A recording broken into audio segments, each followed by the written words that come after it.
Well, I'm just on my way up north to the Huntsville area.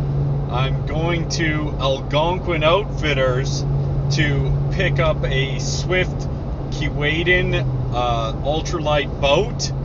I'm super pumped about that because I'm used to carrying Royal X tough stuff, or that type of canoe, and they're not light. So I'm doing a good backcountry canoe trip. I'm going to meet up with my brother Jim, or Jim Baird Adventurer, and Shawn James of My Self Reliance, and we're doing a nice should be a really fun backcountry canoe trip in Algonquin Park for about a week.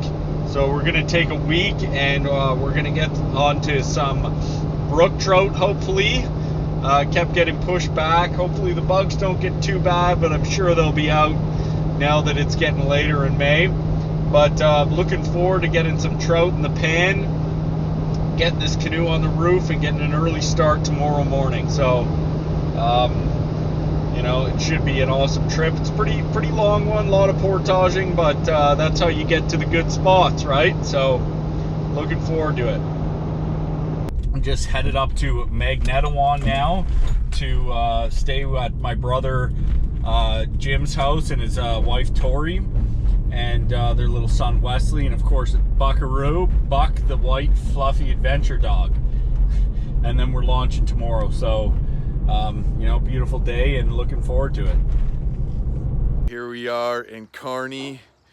Just met up with Shawn. We're headed deep into the park interior for a week-long trip. Super excited about it.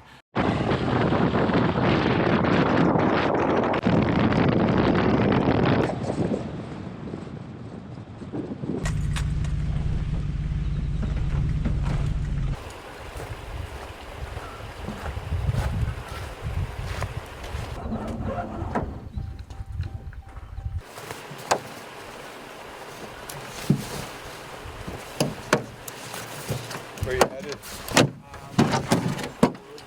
supposed to go in yesterday, like last night, but I was supposed to go in last week actually. So this week, and then work I can only. All right, ready to put in the water. Got a nice day. Looks like it might rain, but that's all right. Got some miles to put behind us, so I want to get going, and gonna bust out the double blade now to get a little extra speed, but ready to go. I'm interested to try out this boat. Looks a little tippy, but it looks fast. Feel Ted? It's fine. All right, so we're off. That's fun, eh?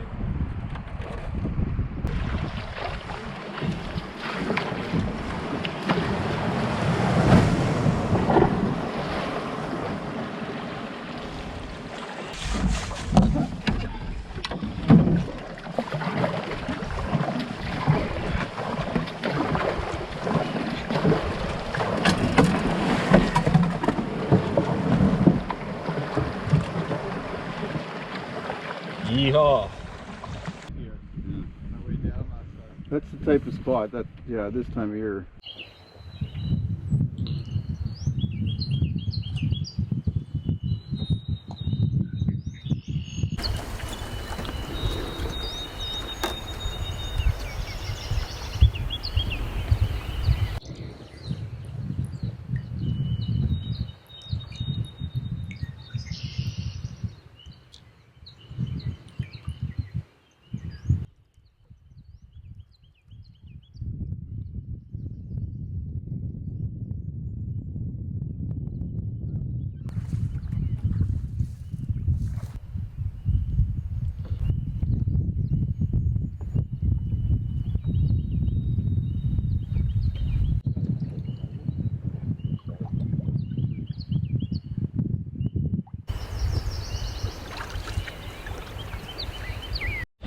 Well,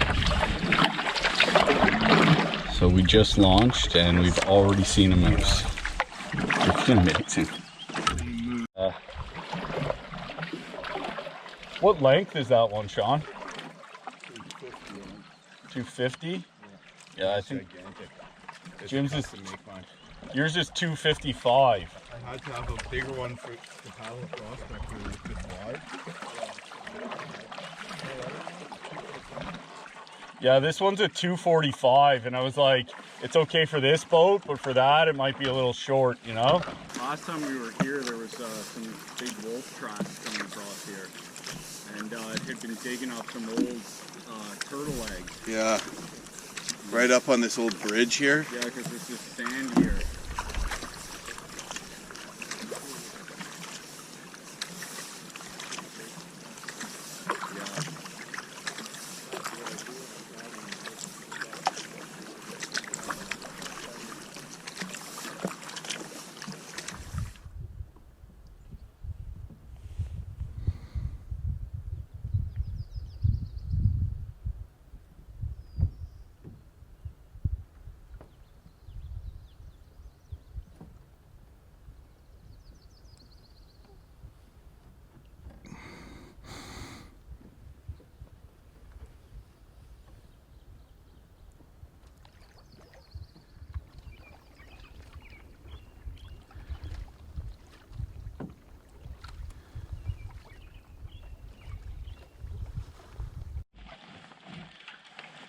So just on Tim Lake here, crossing through a couple islands, decided to take the channel, and last year we got through here all right, but it's looking like it might be a smidge shallower this year, so we'll see, but already committed at this point. But been beautiful so far. A little bit of rain here, but we got to see a moose right out of the hop. Super cool, beautiful animal, and it's just been a really calm, nice paddle thus far, so hopefully that keeps up.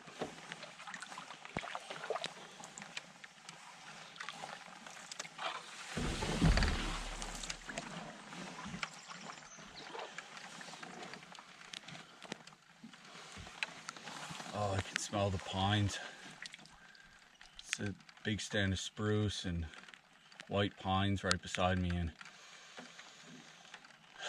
it's one of my favorite smells in the world. Especially when you get that rain landing on them and evaporation a bit, it really brings out the scent through the air.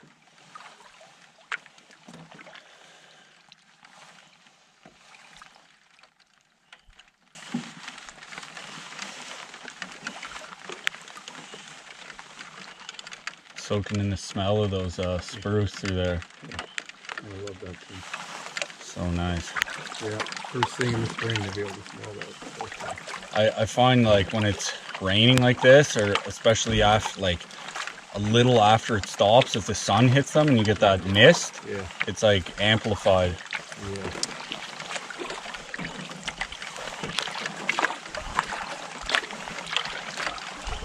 That's got to be one of my favorite smells. Yeah, me too. That and the smell of like a waterfall or Yeah. rapid. Yeah.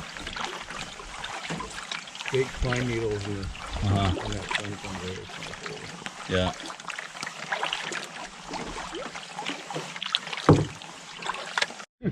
Fucking don't say anything, man. Yeah, man, don't say anything.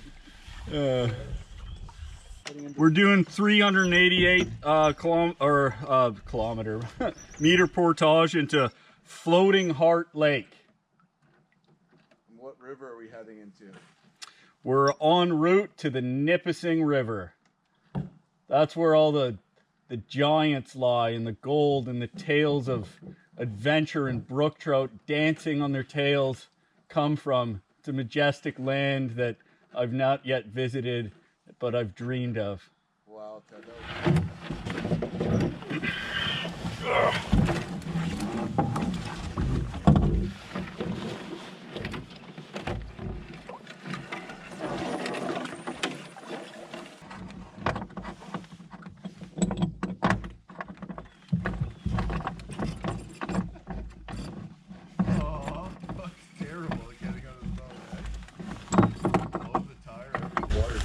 I mean, they're all, you leave them out of the tank, you know. Just stopping to grab a bite.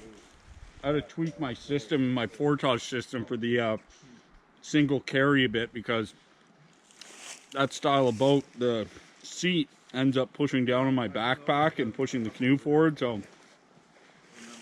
For I'm gonna try to hang some more stuff off the back of my canoe, and maybe that'll work. But right now I'm just enjoying this beef jerky. Well, I don't know about now. The first time Yum. I talked to him, I saw another bunch of them at Outdoor Retail. We have three portages before we get to our campsite for the night. So we'll do a little bit more, well, we'll start fishing in the next watershed. Hopefully get to camp early enough that we get to relax a little bit, because first paddle of the season, you know, my shoulders, just from the movement, I'm already feeling a little bit. That'll clear up probably by the end of the day tomorrow. I'll start to be limber enough, but in the meantime, we'll take a few breaks and take it easy. So we're gonna grab some lunch now. That's weird.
Isn't fun.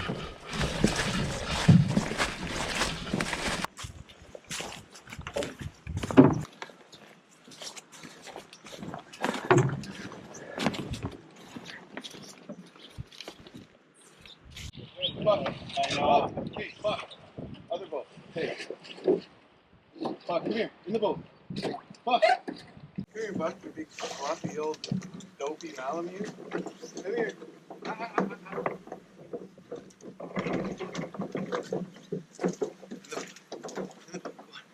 Buck. Buck, come on. Come here, Buck. Come here. Good boy. Good boy.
Taking a break, sucking some wind here.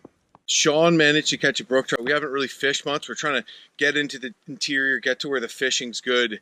So a little concerning though, that in this last little creek we were coming through that we only caught one. Small one, maybe about 6 inches long or something like that. Beautiful, beautiful fish though, and just exciting to know that there are fish there.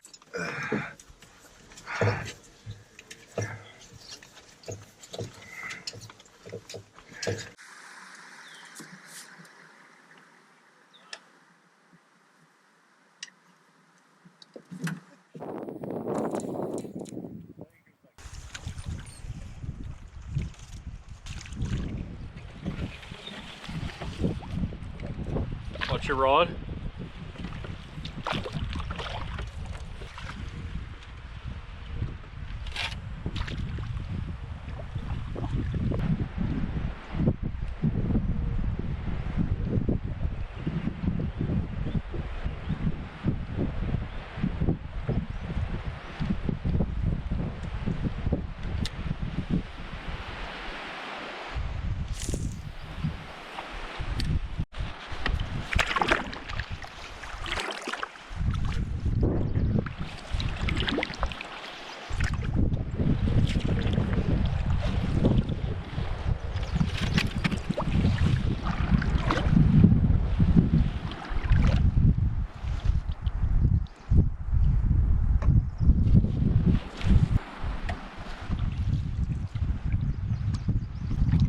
Get my shot.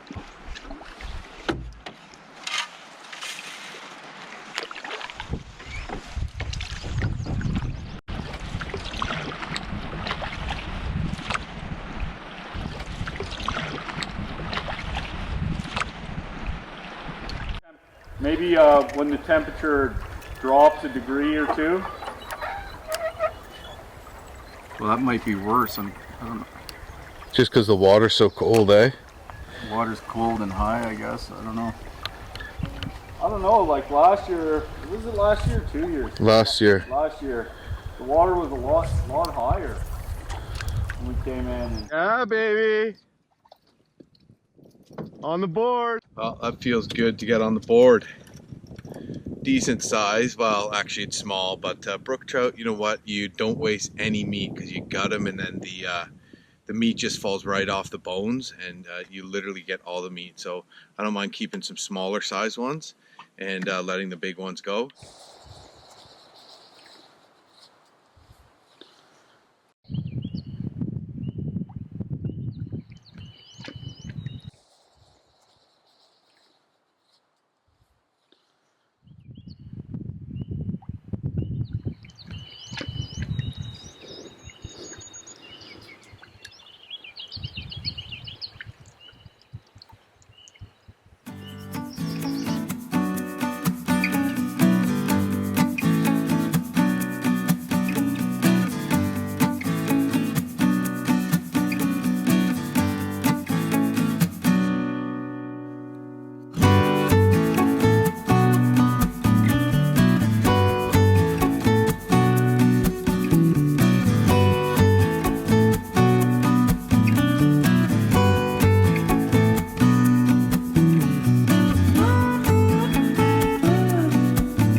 So we're here right now.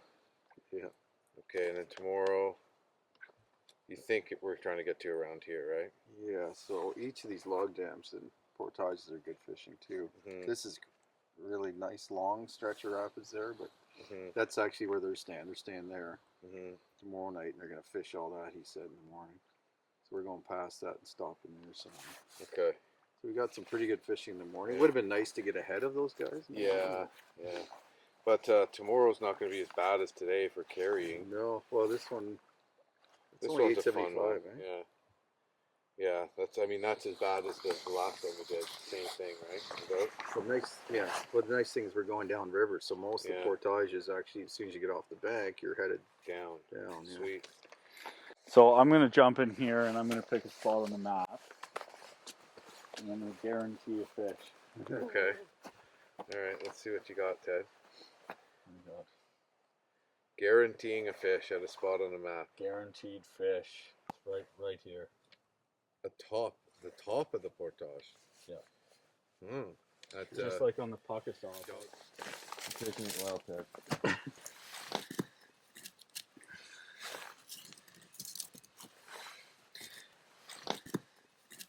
Now, one thing that's good is I think this fire's going to go a little better than that winter camping trip.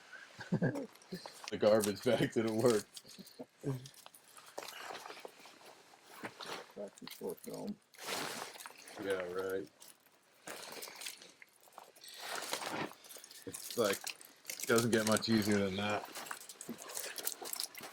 I had a 2-acre parcel on an island in the south end of Whitestone right before I bought the one on the north end. Yeah. 2 acres, and it was mostly some mature trees, but all junipers, the old ground. Like this one, like tamarack? Fire. My girlfriend on the south end of Whitestone Lake, so south of the highway there. Southeast.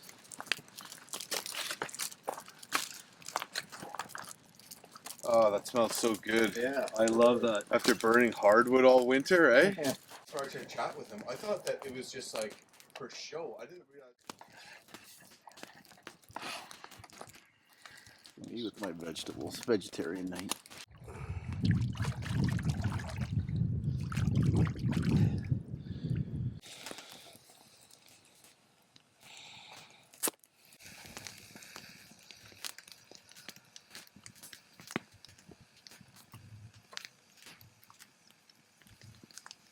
Using some Old Bay and a little bit of Uncle Buck's hot and spicy. I do, yeah. Just because I'm a hack. But You shoot in manual, Shawn? yeah, I shoot in. Well, that's probably going to open a whole other window.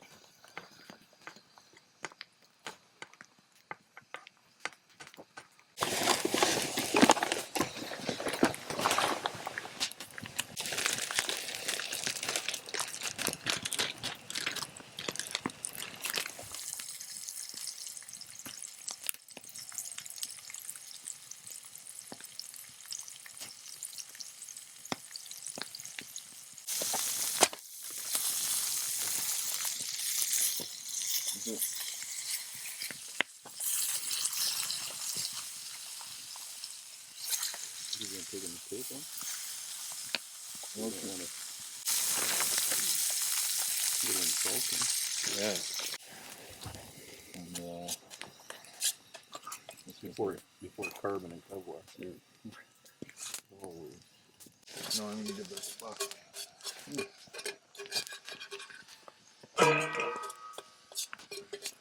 that was good. Yeah. Yeah. Sorry. Give it to Shawn. He doesn't want he wants to be tortured by watching us eat it just to give him that drive to go out there and conquer. So good. Yeah, the spork, it's not in the kit. Yeah, it is. You don't need the spork anymore, do you? No, but there's one at the bottom.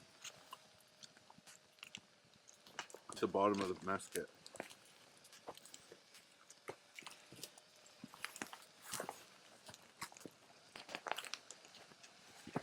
You have the pot hanger? Or the pot gripper? No. I'm just going to use my Leatherman. Not the best success with fishing. We're a little concerned because last time Shawn was in here, he was just loading in. But we only managed to catch 2 fish today. Oh my goodness. So good. That little bit of spice. I mean, trout, you don't need anything on them at all. But it's nice to do. That's good, eh? Really good. They still mention and like 2 guys fell asleep in their tent. It takes a while before you can be like a little more confident. Go out there and know how to fish a river and all that kind of stuff, and then also starve our asses off. Yeah. What'd you get, Shawn? Got a nice little brookie right off the camp site. These things aren't the best for pictures. They're so squiggly, eh? Yeah. Little number 1 Mepsaglia brass. Yeah, that's what Jim caught it on too, a 2 brass, right? Nice.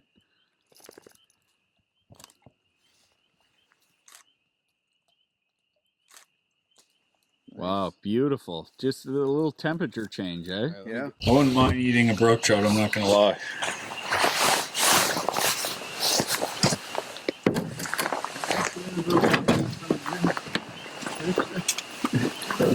That's right.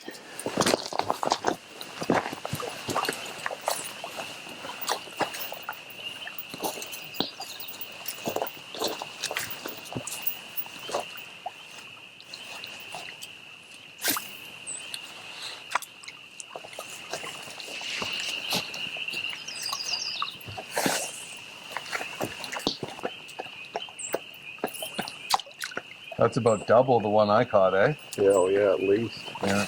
No, like just oh, it's huge! Oh shit, that's a net.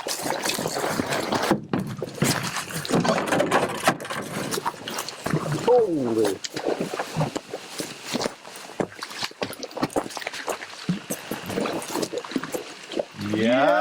Yeah! Wow. There we go. That's nice. That's a beast. Yeah! Holy. We're eating well tonight. Look at that. Wow. Yeah, that's nice. Thanks for the net there. I probably could have landed it here, but you know, I probably could have kind of beached it. I soaked my shoes. Oh, That's awesome. things have changed, eh, Shawn? So, Look at that. What do you think that weighs? That's a couple nice pounds, fish. maybe? Yeah. If maybe not. I don't know. It's getting up there. yeah, that's a beauty. That's Just hide mine. I'd say that's like 2.5. You got a Leatherman on you there, Ted? Yeah. Nice for the net, Ted. Wow, that was an epic net speed. Man, oh man, what a right here all day. They've been sitting here, right? They weren't have. active during the day for some It's reason. just the temperature, I think. You know, Should be. that's what I think. Something about it. Here we go. Times have changed for old Jim. Now we're over full. Oh, Flip the screen out for yourself there. That's a beautiful. yeah. There we go. That's a trout, eh? That's gonna fill me right up. I don't need to eat my freaking my freeze-dried macaroni anymore. I'm really jealous. Woo! Oh yeah, Ted's not even on the board at all. Not even on the board. So just throwing a number 2 Meps brass color. Is it gold or brass? I don't know what they call it. But yeah, just throwing a number 2 Meps brass. Hooked into this beauty after a slow day. All of a sudden the fish got super active and was able to land a beauty. Awesome. Ted was there with the net in the neck.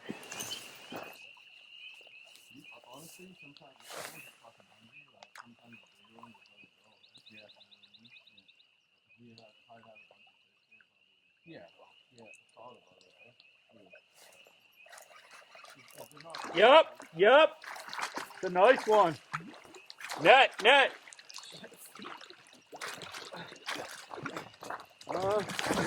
Get the net. Grab the net.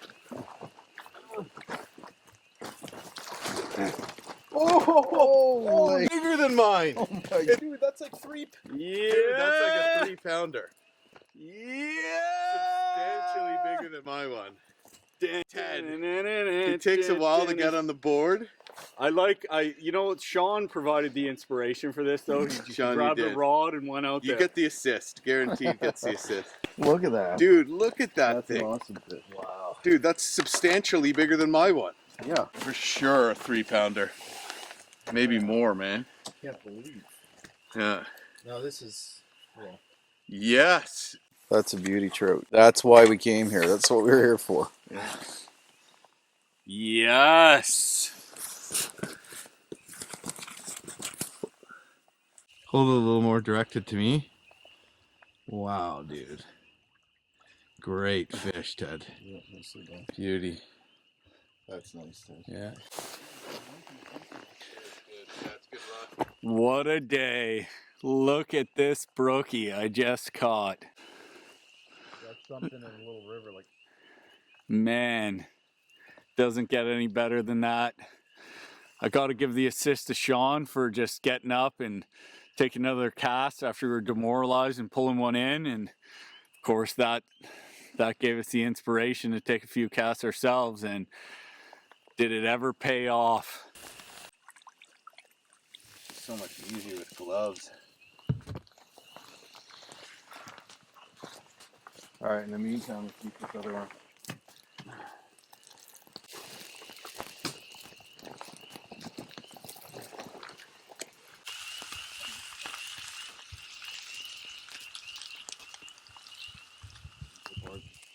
Come on, come on.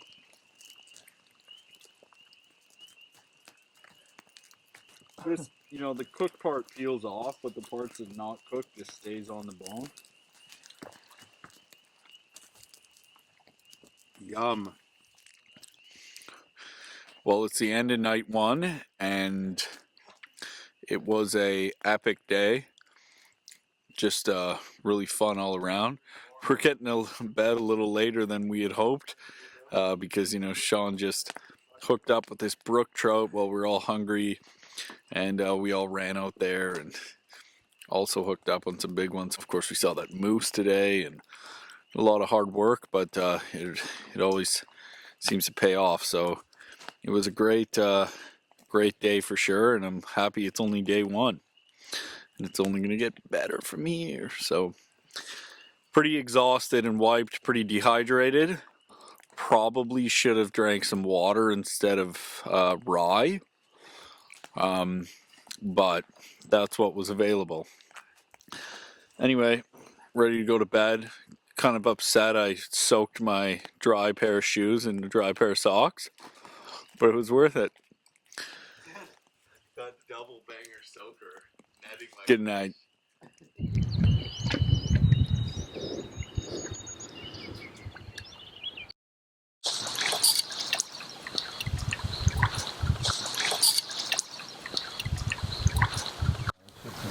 Pretty much, yeah. You know, you guys worked into one of those all kind of a downfall.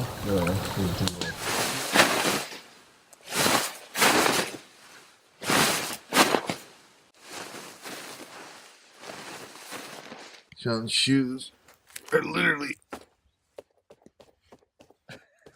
Anybody home? Frozen.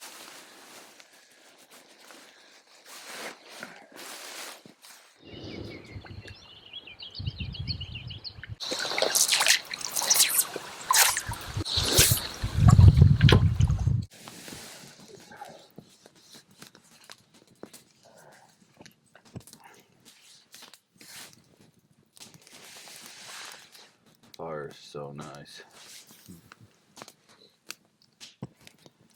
Neat little trick. Feels like magic. Especially when you do it with like a bow drill or something, you know? Yeah. Good morning of day 2. Woke up really frosty, really cold night, but man, is it ever a beautiful day. Jim pulled in a brook trout this morning, so we're off to a good start. Had a nice breakfast, and it is just beautiful out here, so I'm really looking forward to getting on the water.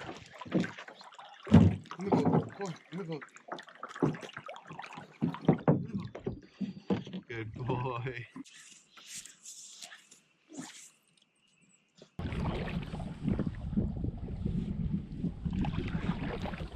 Man, that's a really good boat, really. You know?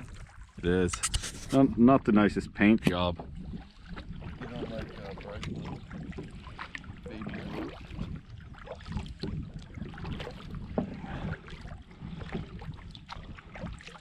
They're such beautiful things, canoes, aren't they? As soon as you hook into a fish like that. It's pretty exciting. Fishing is picking up. Already a couple caught today, so looking forward to it. Pretty chilly out though, but if that means the fish are biting, I'm all for it.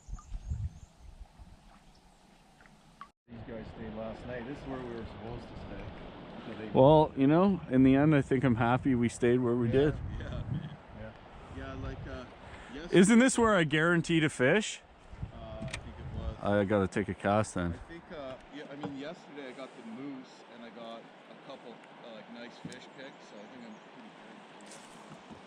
I'd like to try to get, one or two good ones every day. Yeah.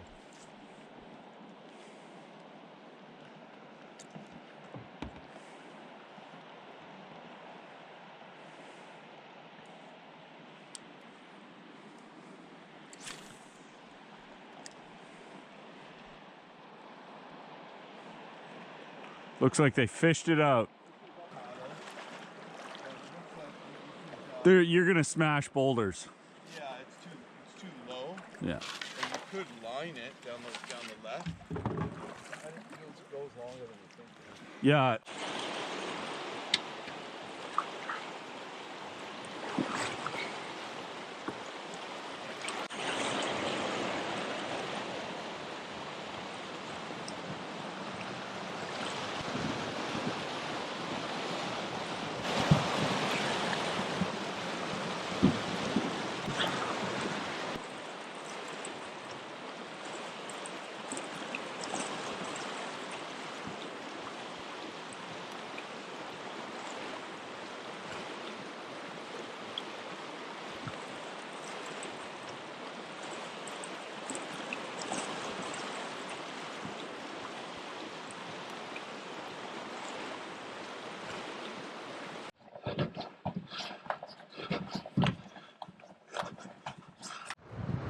First portage of the day done, and a couple fish on the chart, so pretty pumped about that.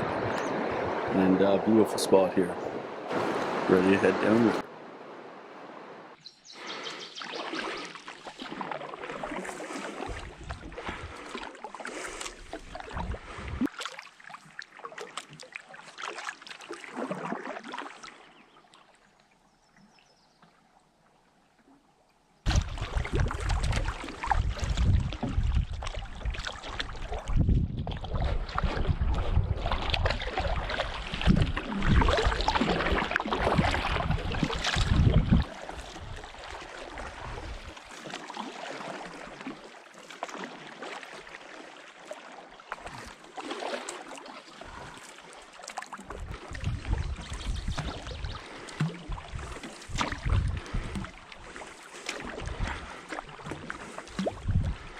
Just get the axe out. You can just chop it from there and we'll just paddle right through here.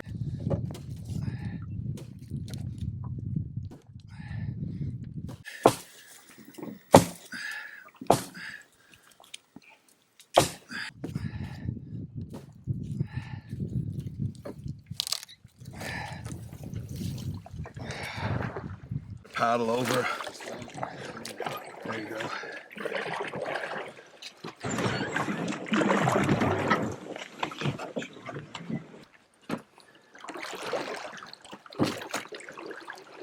Lower where its head is there. Okay, hold on. There you go. And then I think this is kind of, maybe it'll stay down. Yeah, it looks like it might. Or you can go for it, Ted.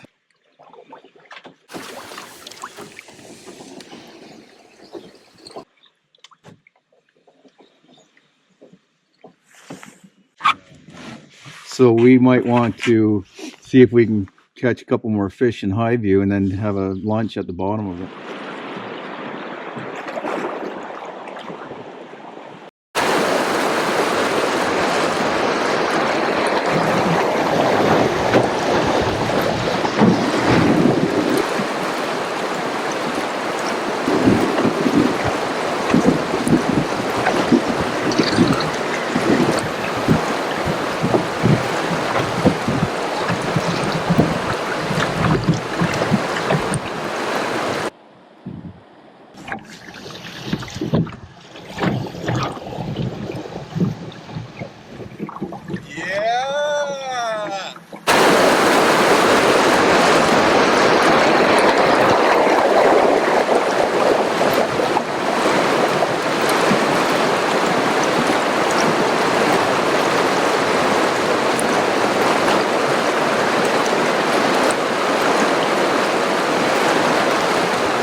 Yay!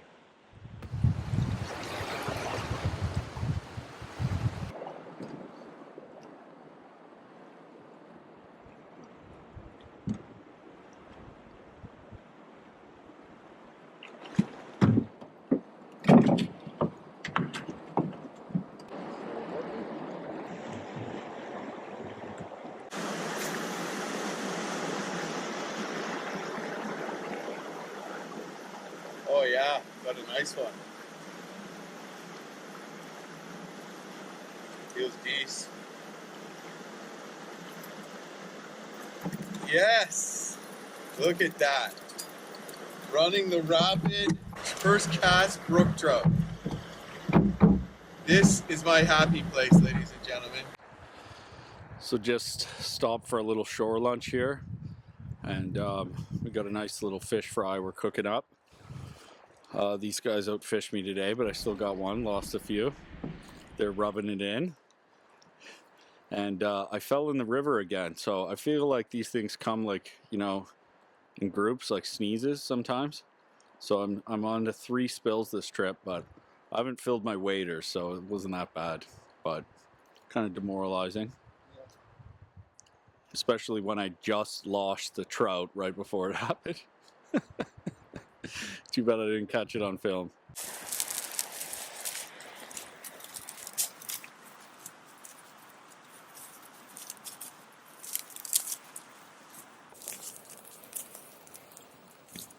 Want two, Phil?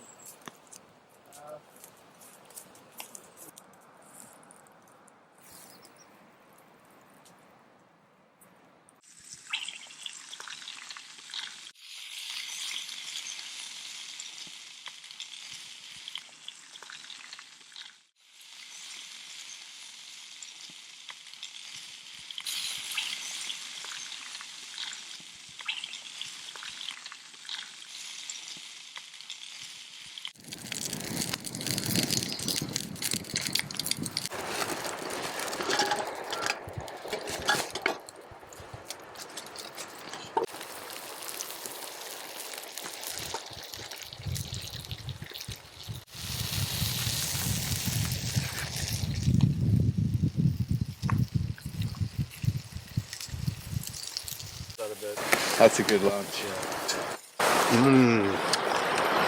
Cheers. Cheers. Good buck. Yeah.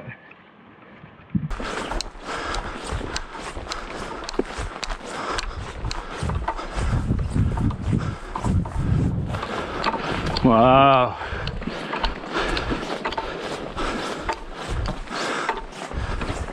Just walking along a portage here, we came across this cool old cabin. Just stopped to have a look at it.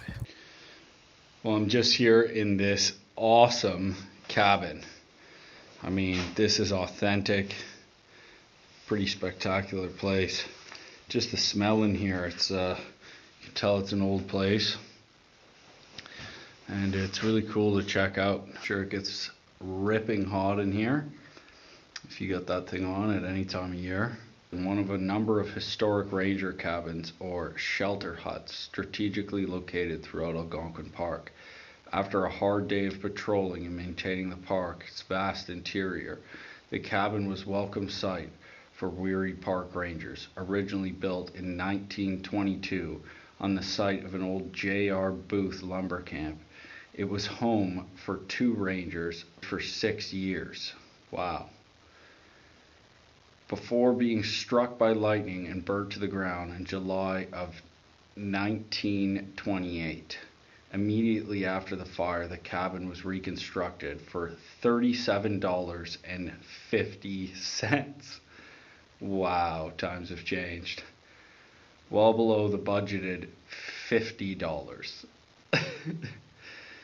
Careful examination of the site and your trip down to the river will reveal old foundations, dams, and logging chutes, now mere remnants of the Algonquin Park's rich logging heritage. Pretty cool.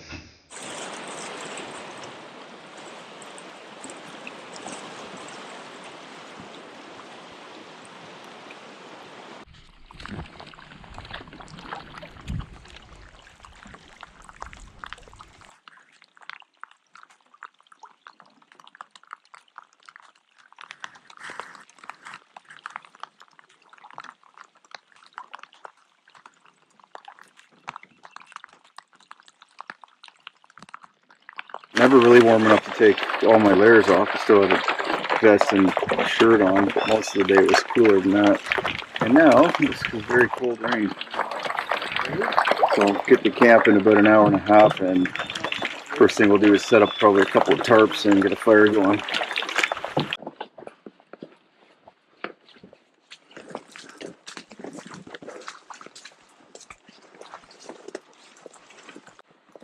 Almost looks like someone just camped here. Yeah. The trail does go back that way a little bit, but I don't know if it looks any better. Yeah.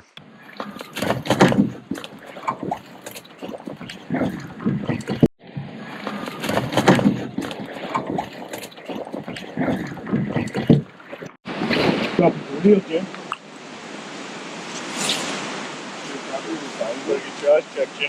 Huh? Real.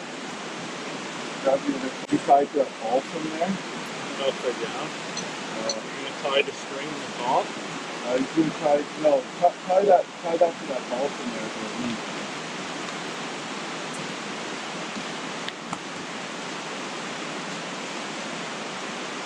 Yeah, tie that.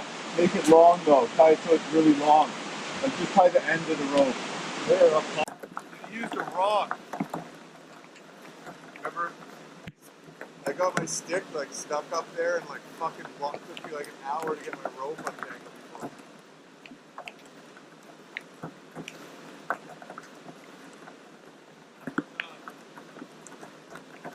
I think that might be too tight, Ted. No, we're coming up here. No, it's good. We're gonna dip back here.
Morning of day 3. We just camped at this beautiful site. We're finally breaking camp. It's probably about 8:30, and a little slower start because it's kind of a gloomy, rainy morning. Luckily the rain has stopped now and turned into a mist, but it just hammered rain all night, and it was kind of a cold, wet night. Went out, tried to get a couple more brookies, but no success, and just staying out there in the hammering wet rain, cold rain wasn't the best idea. So, but we'd already had a really nice shore lunch, so that was good, and we're all feeling pretty full. So we've been doing all right. Hopefully we can cook up with some more today, because we need some for dinner or lunch at least, and looking forward to it. But a lot of portaging today, a couple of beasts. Over about 2,200 meters and another 1,300 meter and another about 500 meter, and a couple more small ones in there. So, hopefully we get those done, and with as little back-breaking energy as possible. But see this big white pine behind me, or the rapids, it's a beauty. It's huge.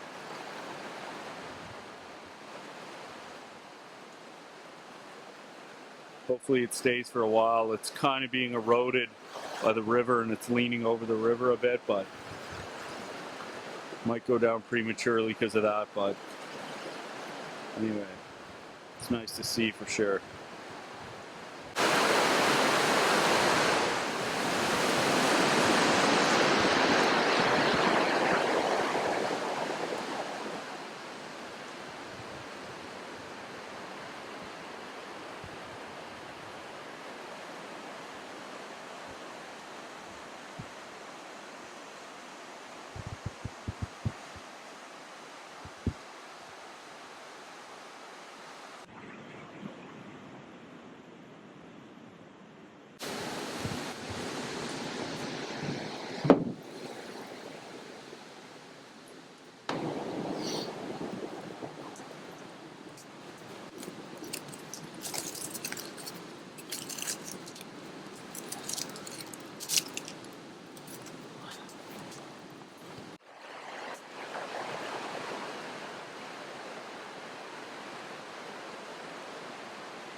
Oh, you're a tree hugger, aren't you?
Probably like a point between the river and a lake. So he's like, my boats will be like lying on the beach.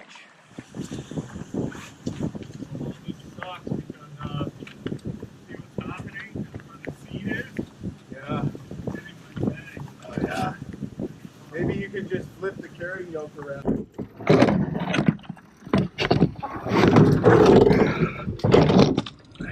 Just walking down this portage trail here and came up on a moose.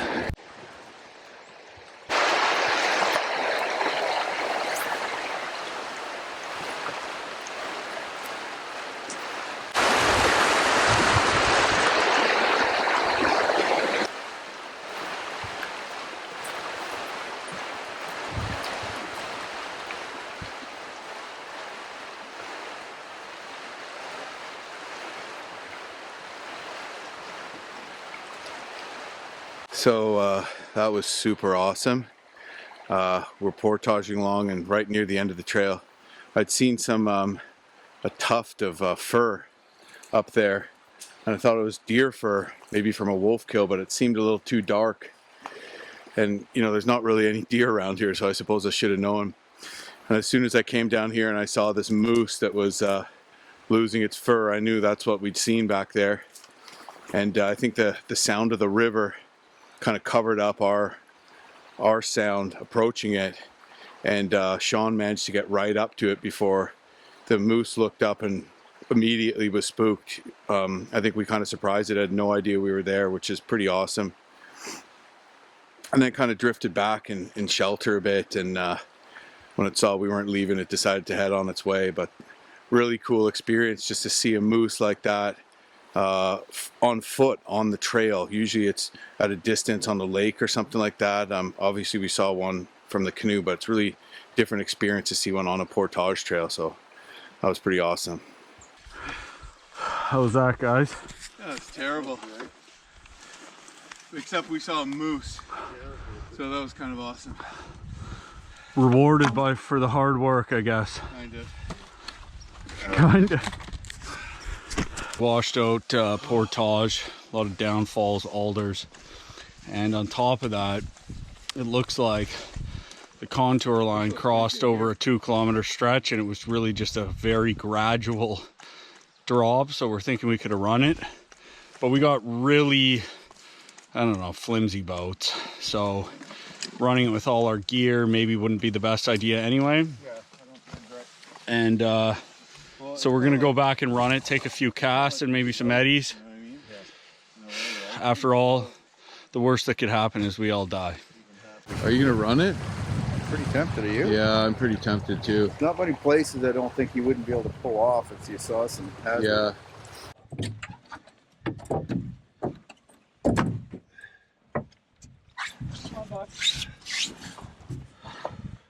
Okay, I've decided to run this rapid.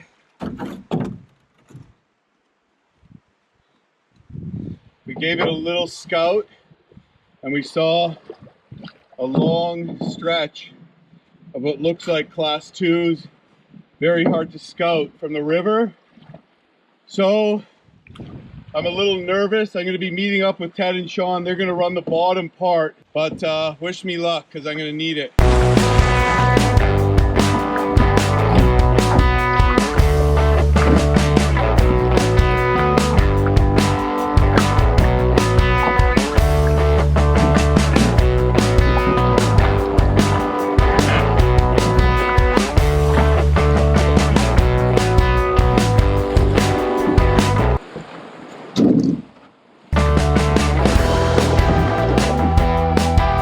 Through the first part, gotta take it slow. Coming into the tough section now, really rocky through here.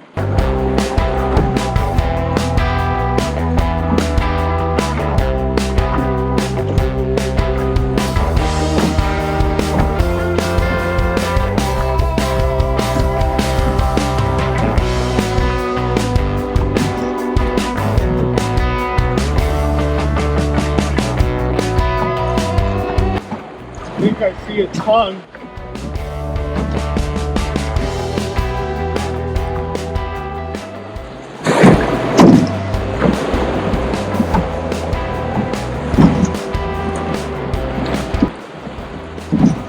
Oh, another rock.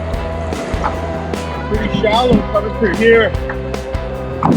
Really hard to avoid any rocks.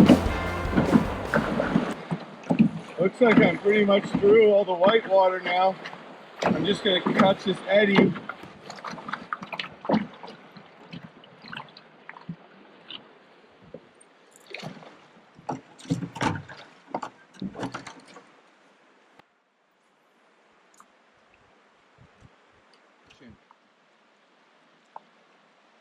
Got one.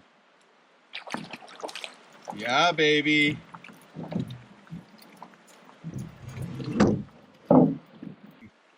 So, being a good canoeist and a good camper is one of the key skills to get on brook trout. I mean, if I wasn't able to run this rapid, it would be very hard for me to get to these spots where you just saw me catch that fish there.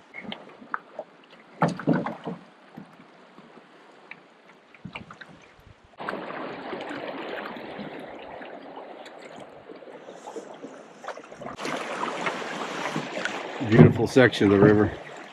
This is a section, I don't know how many people run this because the top part's a little bit tricky, but this bottom part where we put in is just beautiful. Big canyon, big mature pines and spruces on both sides. Huge, huge pines. Just a beautiful spot full of trout as well. Where did you guys put in? Just up there. Yeah? Did he follow you guys? Yeah.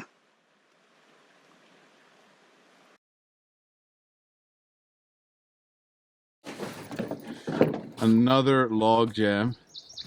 Ted thinks he's just gonna jump out haphazardly and pull his canoe over. Is it gonna happen or is it bravado? It's a lot harder to do without two people. Don has decided to pull around. Oh my god, that looks horrible.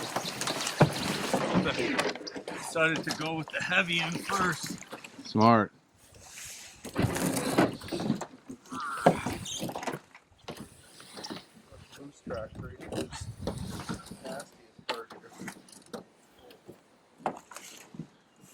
Nicely done. If we ever go to hell, we're gonna have to be forced to pull over log jams for eternity. Oh Lord. Dog is so heavy.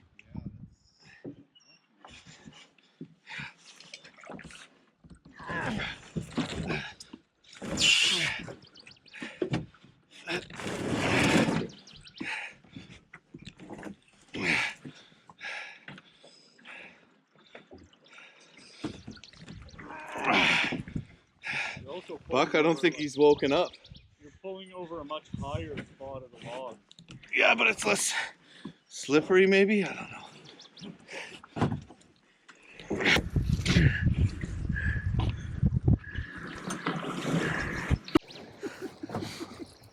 It's only 4 feet deep, you know they stand up. Buck, you fat bastard. And he's done it. Still plenty of time to fall in. Graceful. Thanks for having the faith, Ted. Take a picture of his gone. Wow.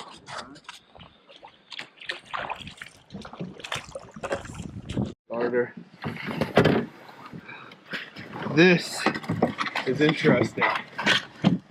I kind of jumped. Yeah.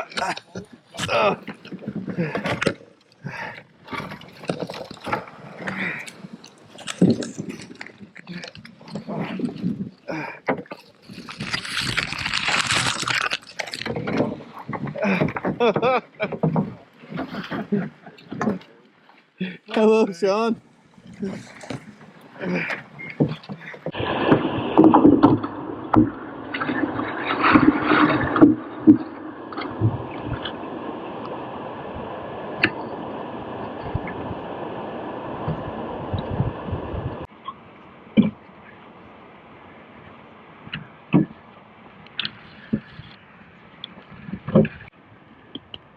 Good boy. Good buck. Good boy. Yeah, I can do that, sure.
Oh, little sun. That's nice. Hooking any? Only 4 so far. Only 4? Nice. Only 4, he says. They're little guys though. Like 8-inch. It's annoying. Lots of hits, and then again falling right up to the canoe. Right. Gotta be some big ones. There's something, I feel like the rain, you know, maybe the rain is getting them to not bite a bit. I don't know. Get out here, you guys. That's my excuse anyway. The rain. Because I've only caught 3 little punes today. Lost a couple, but you know, these guys are crushing me and I'm feeling deflated, defeated, and then I fell in the river to add insult to injury. So I'm due for a nice big fish or something. I'm feeling deflated, defeated. I fell in the river.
Maybe if I get a bigger one. Like, I don't know how I do the maple barbecue thing. Like with one of these, right? Yeah, fillet, yeah. That would be perfect, yeah. You should do that and hang up on Burton long enough.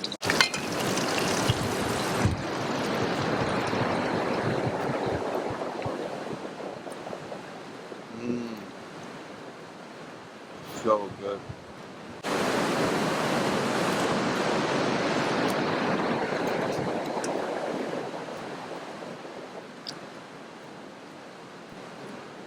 And this is your meal, Ted. How does that look? It's damn good. That looks epic, doesn't it? All right.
What's happening there, Jim?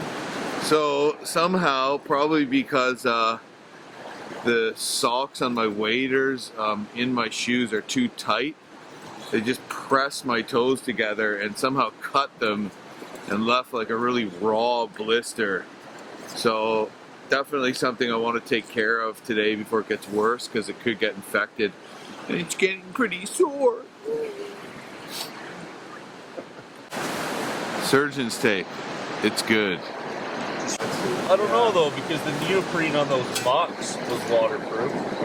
Yeah, I don't know. It's just my toes always get wet.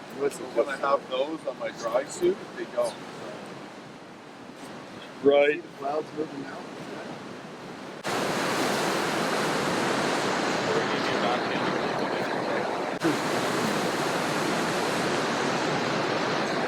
And Shawn came up on a moose antler just in the bush, which was really cool. And we found a gorgeous little site after passing a huge raging waterfall. And we took a little time to go check that out and just had an epic speckled trout dinner. Just fried him up with a little seasoning, and man, did that ever hit the spot. Chilly night last night, no ceiling, and now it looks like we have a little cloud cover. But today's going to be a little different because we're going to be paddling on some big lakes. We got a lot of carrying to do today, which, to be perfectly honest with you, I'm not too stoked about. Probably over 4 kilometers, so yikes, and quite a bit of paddling. As the water goes this way, it goes to the left, and then it cuts through the island as well. Yeah. So everywhere it's kind of shallow, and then So on the left there's a route, but it's freaking tight because there's alders and then there's a rock. yeah. Yeah, so Anyway. we're just taking some time to scout out this rapid. It looks like a pretty tight run. Instead of portaging to the end of the trail is completely washed out in a big back eddy. So we're basically going to load our canoes, and it's a pretty technical little run. We got to stay left. I might even, you know what, even to avoid this, I mean, we could do the cross draw, but I might, just do a little back paddling to swing you left. So the issue is there's a couple rocks, but then there's a ton of overhanging alders on the left. So it's a pretty tight little channel down there. But I think we should be fine. Again, we're not outfitted for whitewater. We don't have durable whitewater boats. So we really got to be more careful about slamming into rocks. So yeah, a really cool day ahead of us. And the trip has been amazing so far. At least after we hit the lake, we only have 75 and a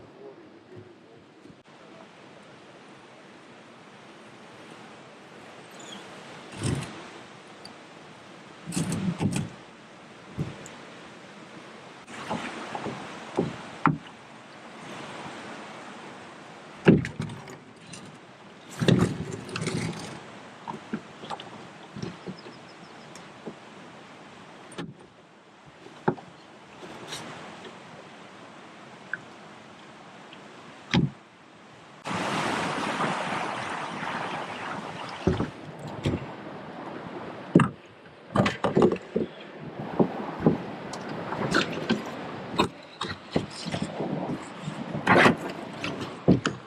about to run this rapid right from the campsite, so we can skip the rest of this portage and we can get on to the next portage that goes into the next lake, which are two beautiful lakes we have to pass through next.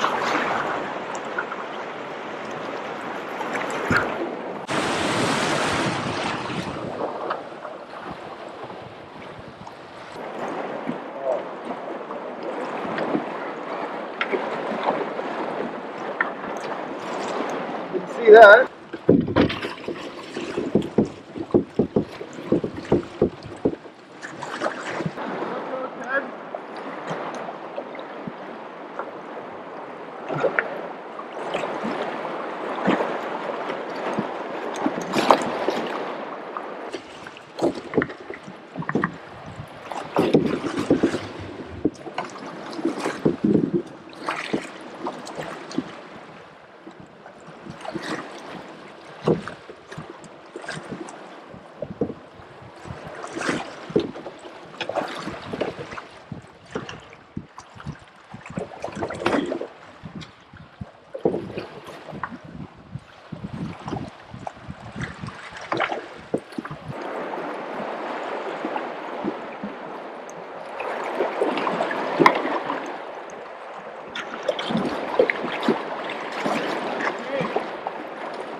Down a little bit. Eddie out here and try to get a couple of casts in on him.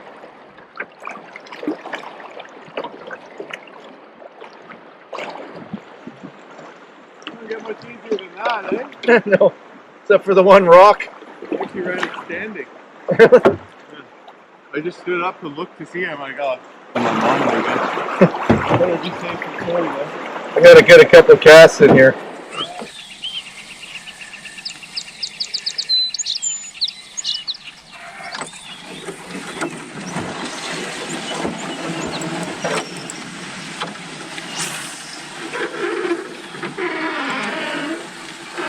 Killed a couple campers. Oh yeah. Yeah. And I was camping on. Sounded like, you know, the wind was. Now we start the backbreaking challenge of a never-ending portage through the bush, and the trail goes over a lot of contour lines, so it looks like there's going to be some serious uphills too.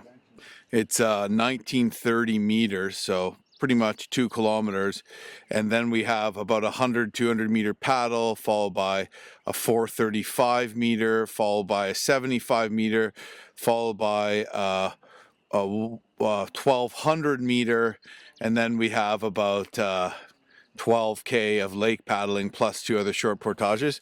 So we got our work cut out for us, but we're going through some exciting country, and we're gonna have a change of scenery. Who knows how many fish we got here, so pretty awesome. A little bit slower than what it's been like for a lot of people, just in the size of fish, but definitely we got some good numbers, and we didn't go hungry, so awesome. Shooting the bear, he said. Yeah.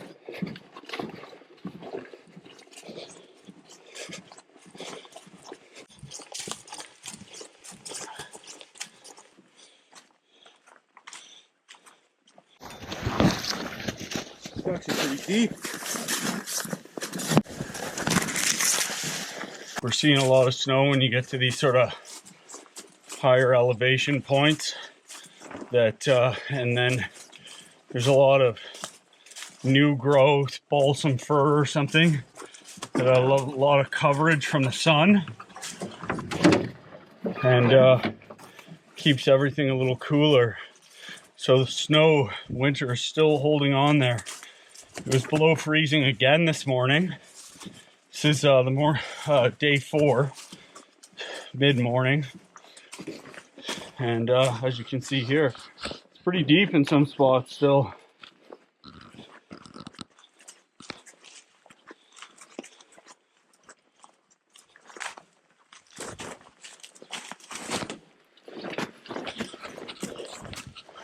So, been a pretty tough day so far.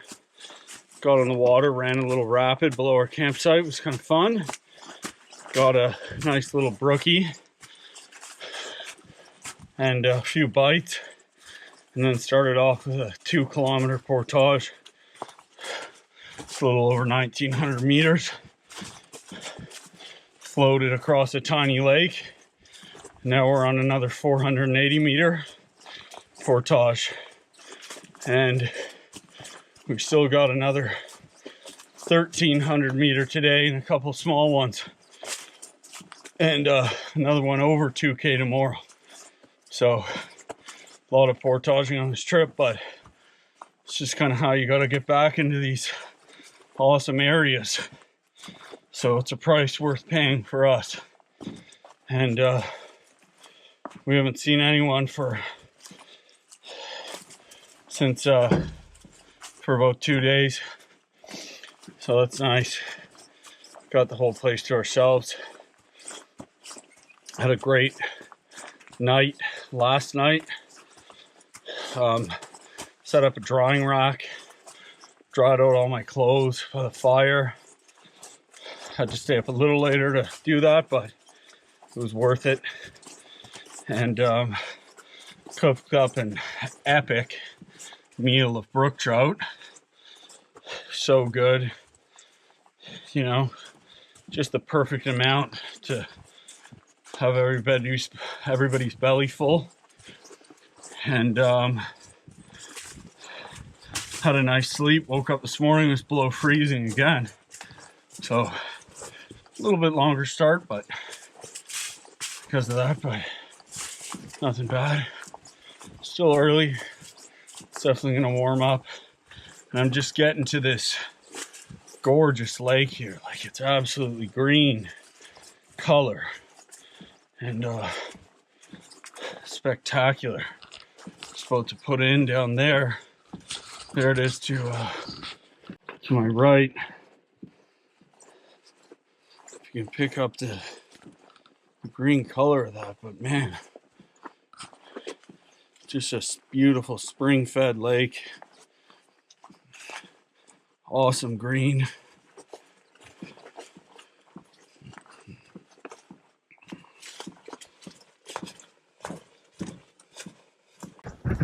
Woo. That was a good one.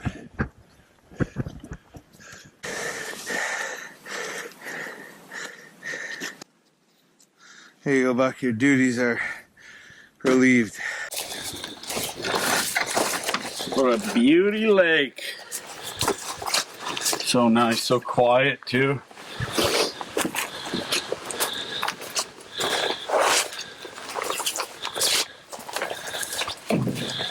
Take nothing.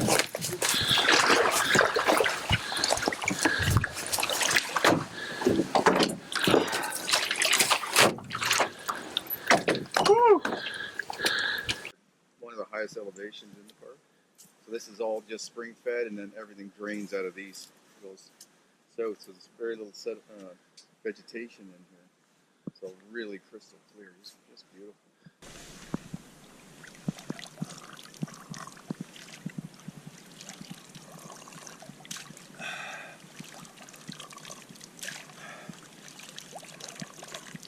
Oh, it's delicious. Absolutely beautiful here. Makes it all worth it. Usually at the end of a hard portage you get to something good. And the portaging, it keeps it wild and keeps you know, you gotta put in some effort to get the reward. And what a gorgeous spot. Got to a gorgeous lake here.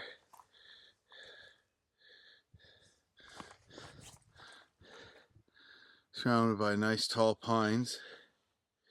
However, we just noticed that it is a very short paddle into another 500-meter portage.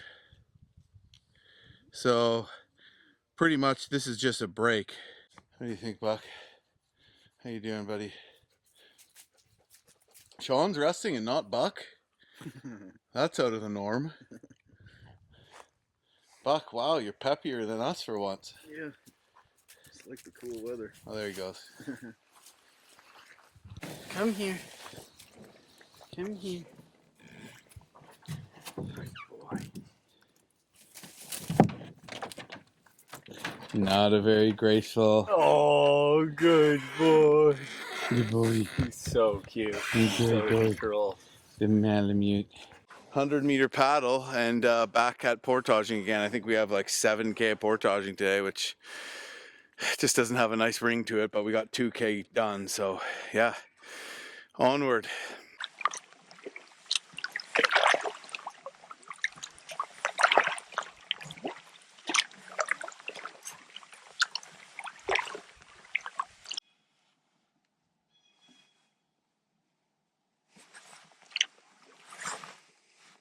Cool. Good boy. Look at Buck, Ted.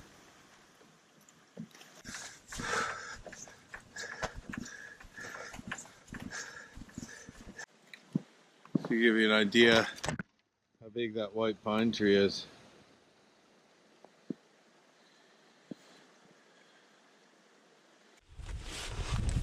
Hi there, Buck. Good boy. Oh my goodness. I just about took the life out of me, Ted.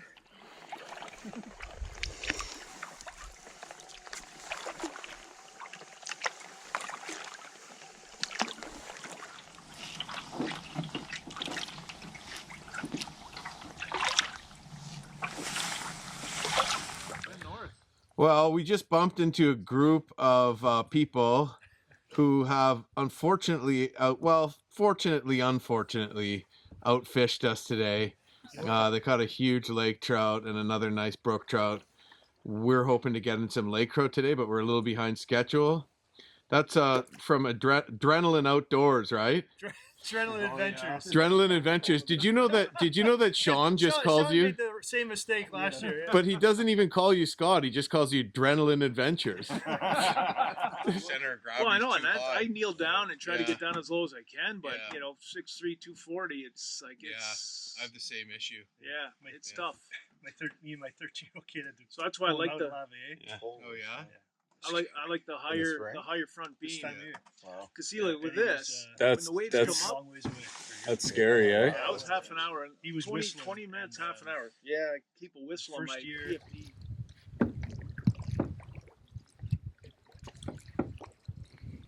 Algonquin has such awesome campsites. Like, even that one, the substandard, is still awesome. Yeah, it's true. It looks like there's a nice view out to the lake and everything. Yeah.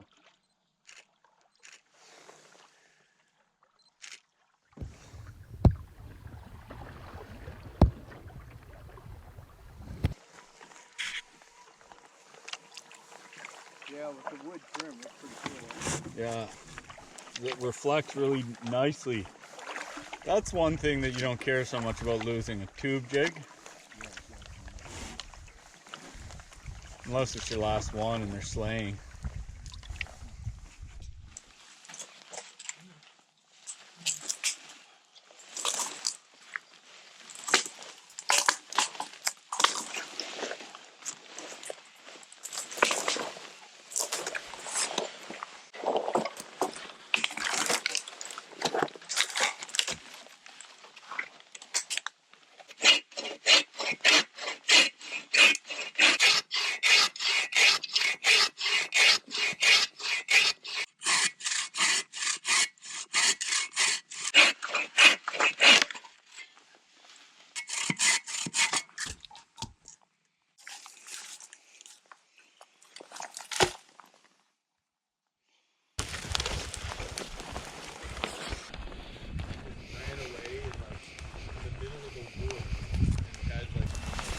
Buck's like that dog that everybody wishes, like, that people that don't like dogs love, and like, I think I'm gonna get a dog, you know? And then they do it, and it's like, you know, Yeah, oh yeah.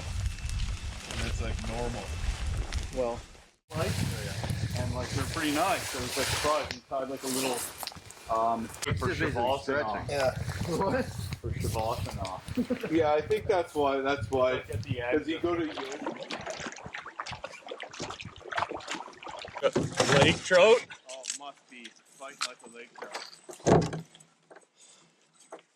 Dude. Oh my lord, bud. It's hooked on the stomach. Oh, that's why. Whoa. That's why. Still a pig, though. Yeah. That's why the... Well, I don't want to leave. I'm going to stay for another like 10, 15 minutes. Yep. Look at that beauty. It's unbelievable. Wow. Look how beautiful these fish are. And catch these fish. You know what I mean? It's a common way that trout is served. It's nice to do it up a different way sometimes. Mm-hmm.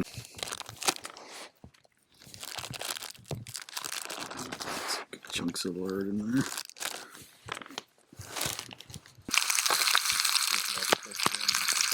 You know how you kind of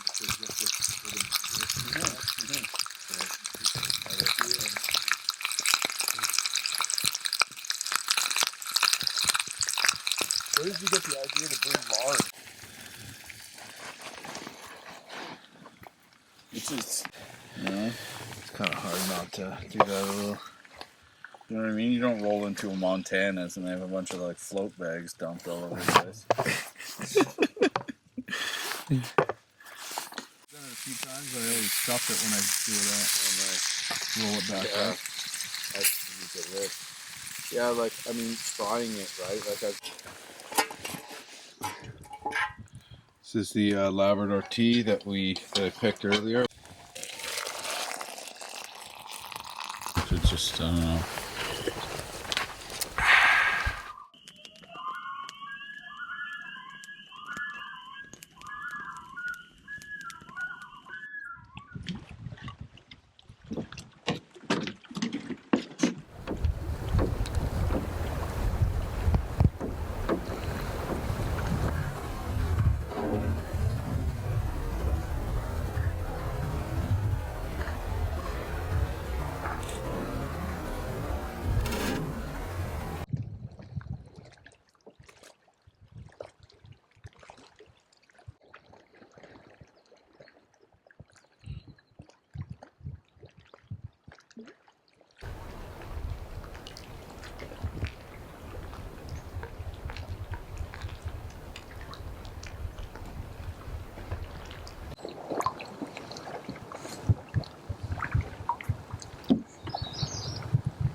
Morning of day 5, and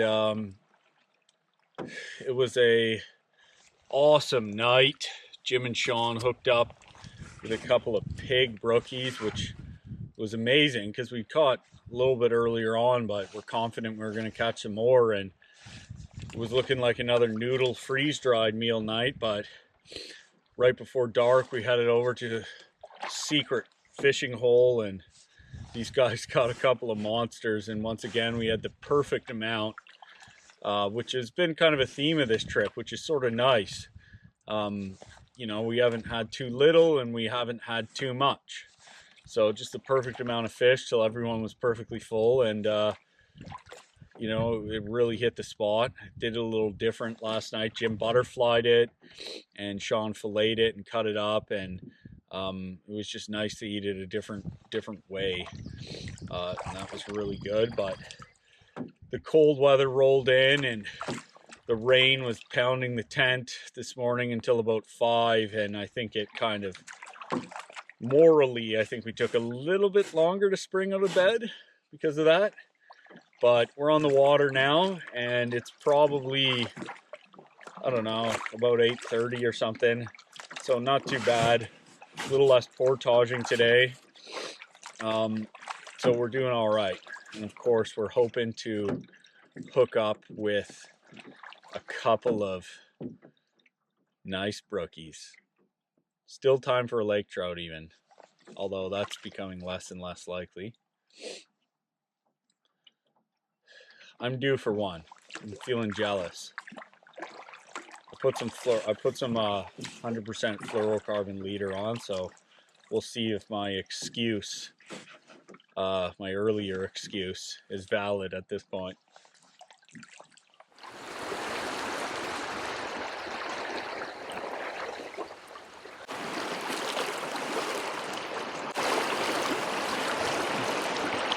So after paddling up this current to the portage trail, we've decided we think we could just wade around it.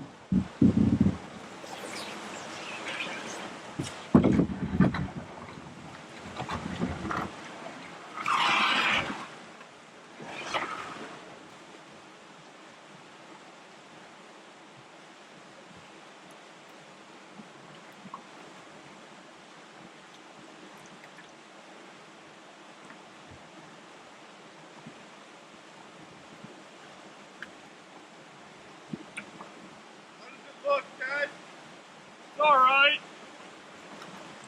There's a little bit of a sketchy part, but then it's okay. What? It's okay. It's a little sketchy part, but then it's alright. Okay. Gets deep, like around there, you gotta walk up. Don't let your nose get in the curve. Okay.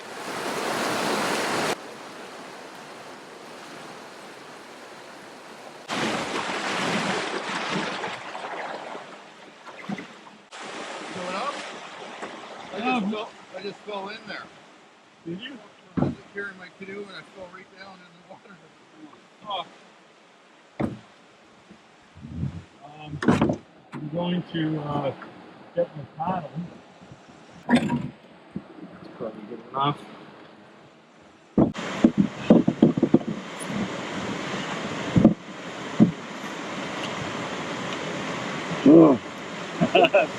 Nerve-wracking.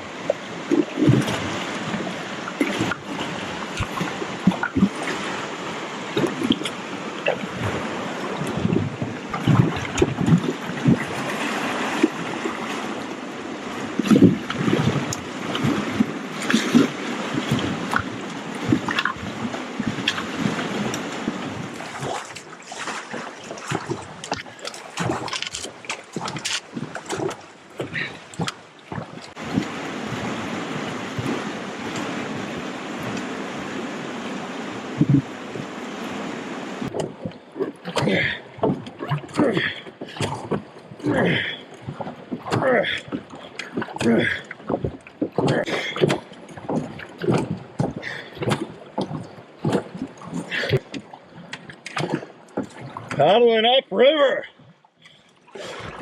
Easier said than done. That was a situation where I couldn't have made it up without the double blade.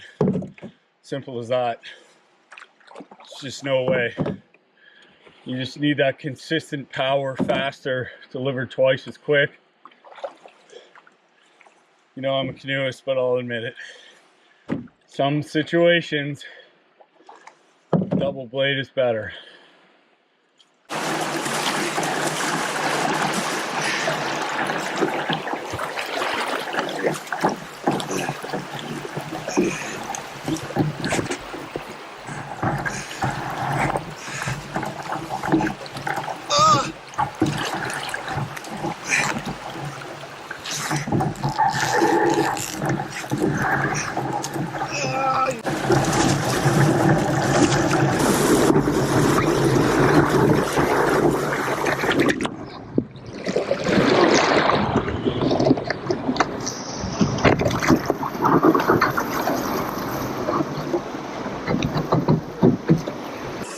So that didn't work out so well.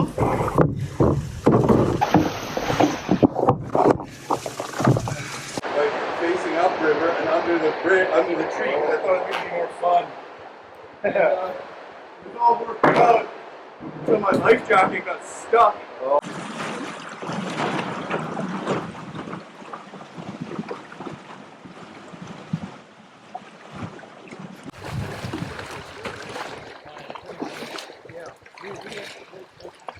Yeah, that was pretty strong current there.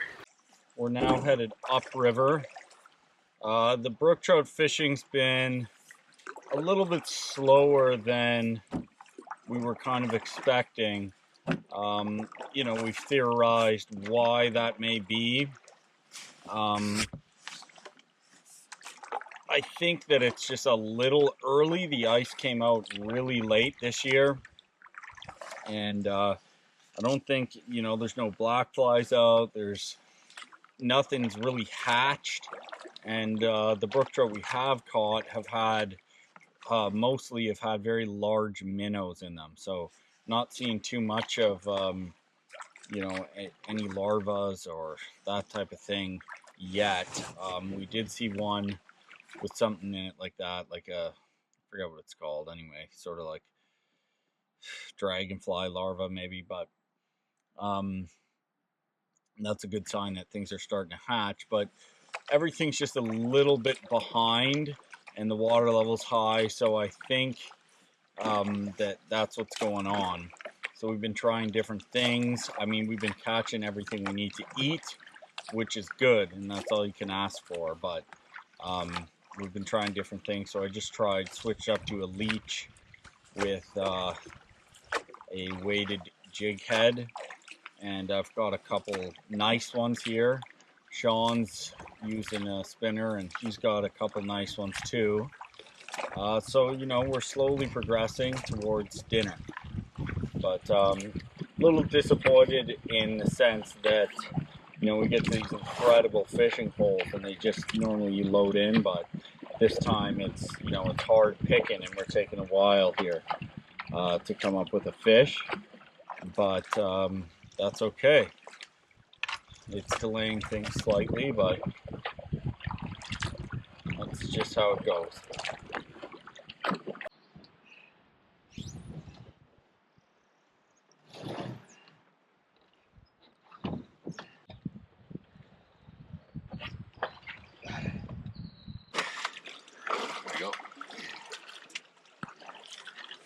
Tim's just pulling over the log there. A little bit tricky. Can be dangerous, especially if the current is a lot faster. You get on the other side, it can look smooth, but it'll just tip you upriver, and then you can go under the log and get stuck in all the branches, and that could be really dangerous if you're pinned against them. Like, how do you get out, right? So got to be pretty careful.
Nice. It's a nice one. Oh, get him in.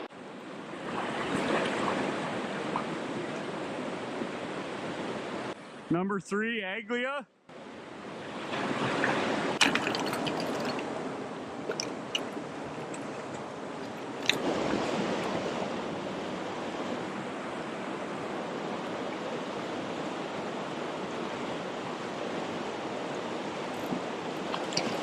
Yeah. No!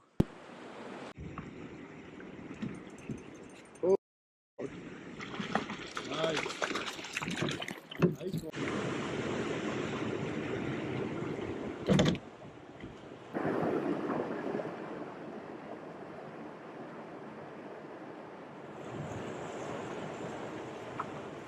Ted, let me see that fish you just caught. It's a couple nice little brookies. Sweet. This one's a beauty. That's gonna be dinner. Nice.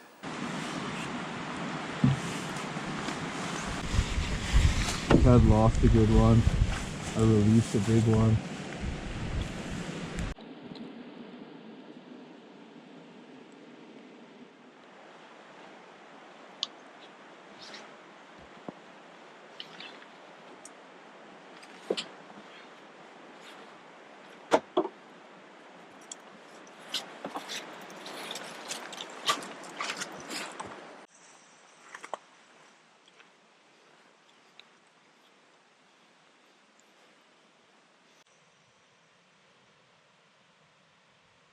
Remnants of an old cabin there.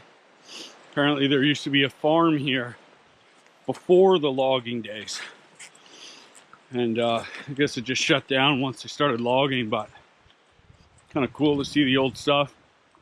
It's funny how that wasn't really garbage, but there's old tin pails and stuff, and I think it's kind of funny how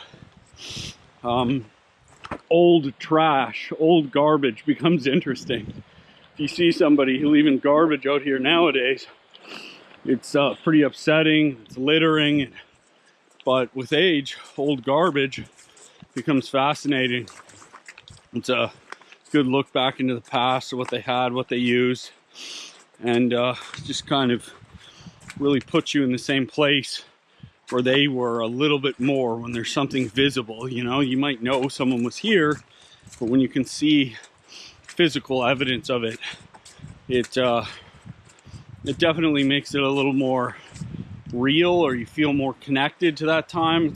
I'm not sure how to explain it, but a lot of archaeology is just garbage as well. Like old civilizations, you know, they're garbage. The stuff we dig up now could be thousands of years old, but is it ever fascinating?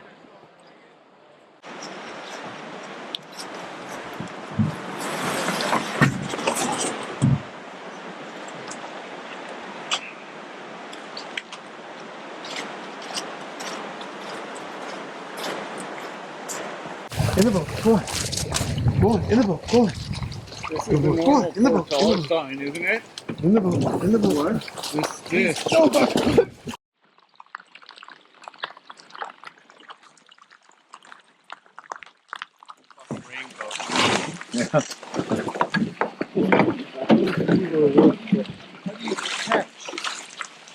back of a raincoat. It's not even like a compound brand.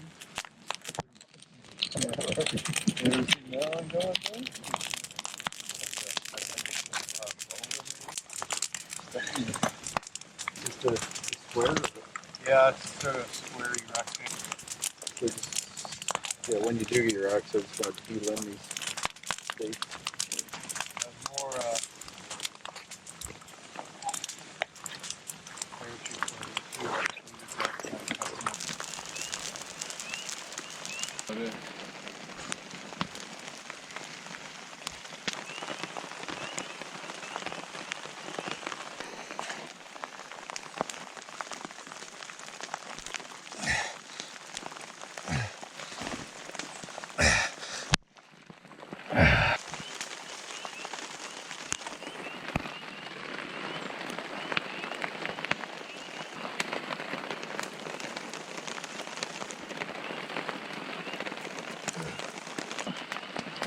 At least it's kind of open at the back. So Yeah. It's not And we can sit lower, at least. Well, we weren't about to move the benches, right? Up here, can you get around that alder base of that alder? And let go. Yeah, That's okay there? Yeah, I would think the canoe will pull it too far forward. Okay. We just need to get that back done.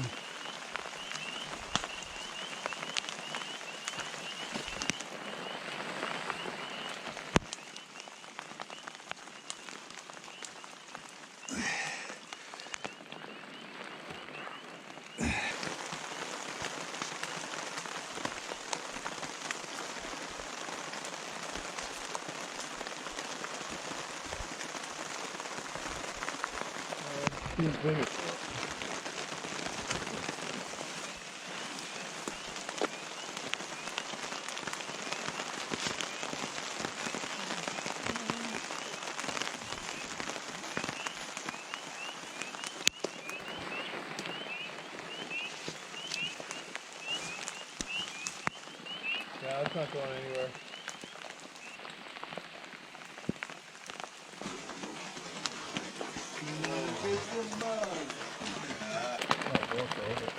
Mine has Velcro. I'm not really sure why. See that? Met that guy. Yeah. Super nice guy, man. I was gonna do something with him last year, but still the same thing. And he's not a huge manufacturer, right? No, he's just making them by hand. So it's More of like the traditional style, how they're all like pliable, so you can move your toes around more in them. Got our tarp set up. made with juniper berries or something. Is it? That's what I think. Maybe that's it.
One of the things about setting up your tent in the rain is that before you get your fly on, all the rain is just dumping in your tent. So you might want to check and then dump it out after you put your fly on before you peg it down. So for example, in this case,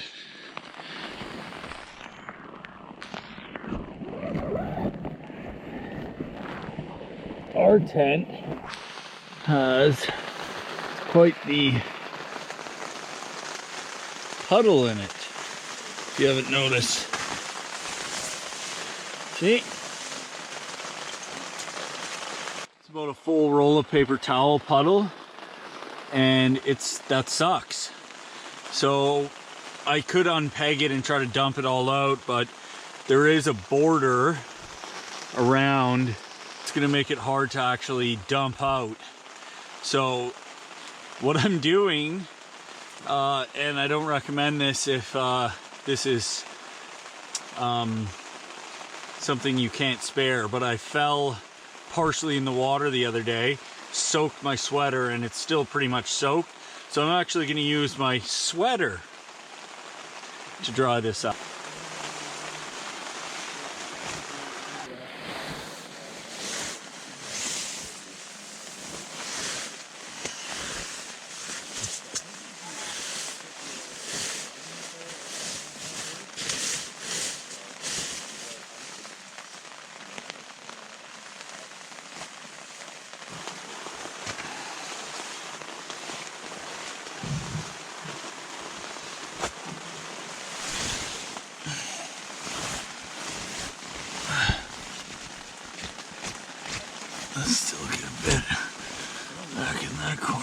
So I just had to use my sweater to dry out a massive puddle in our tent.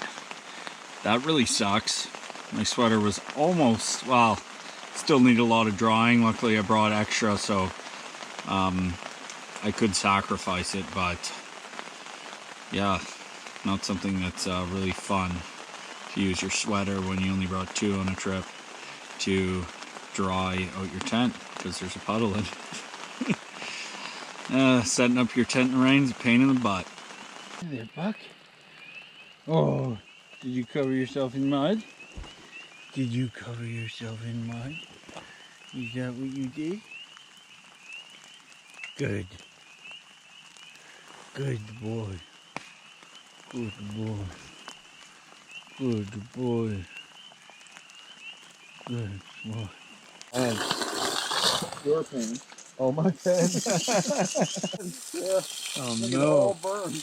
No wonder you're trying to save it. Yeah, that's, So if you don't use enough, it'll just, it's like, why even use any? Freaking moose antler is actually an excellent table. And fish.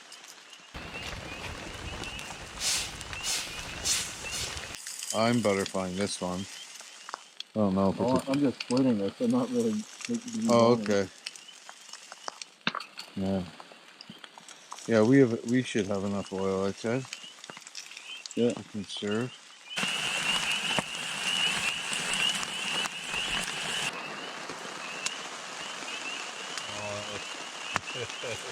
All the bones out of one that time.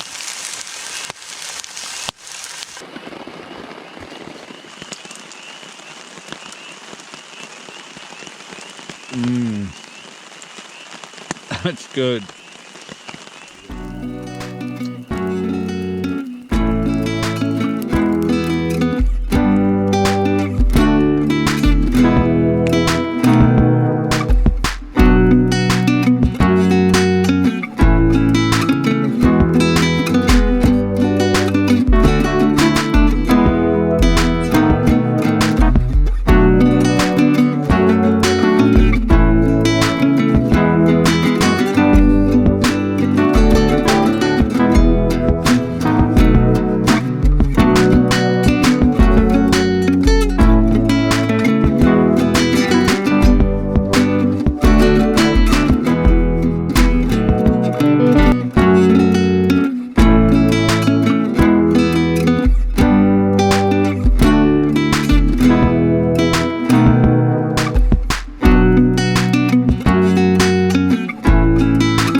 He said a jacket ripper.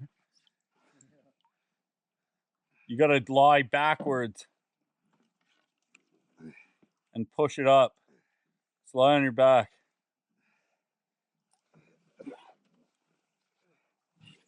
He's done it.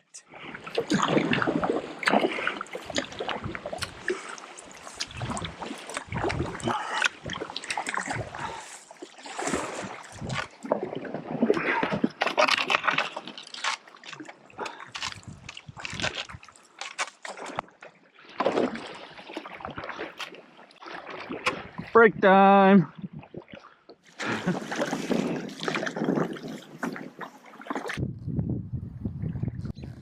just watching cow and calf moose right now. We can hear the mother calling.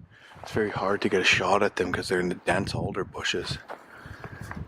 So I'm trying to zoom in. 2 calves. Ted says there's 2 calves, so I think he's right.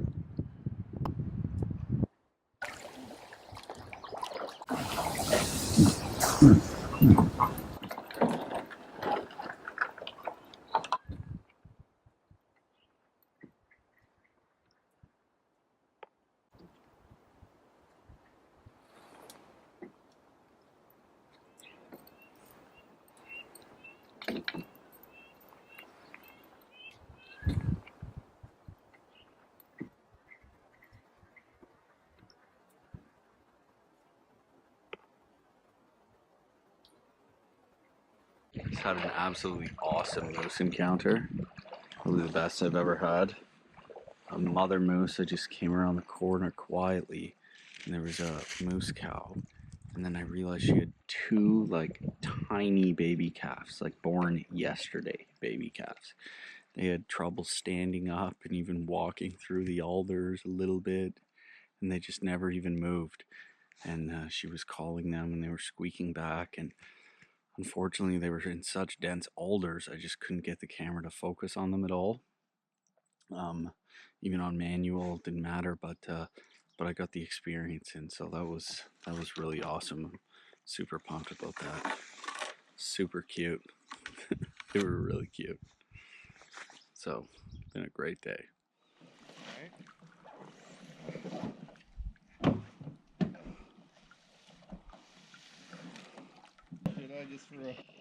If someone falls in, we're camping right there. Doesn't look too bad actually. Oh, lots of flat area, lots of wood. We're just basically going beast mode here. How this icy rain has just been hitting us. Headwind, cold headwind. We're trying to paddle up the Tim River to get to Longbow Lake. Not particularly easy.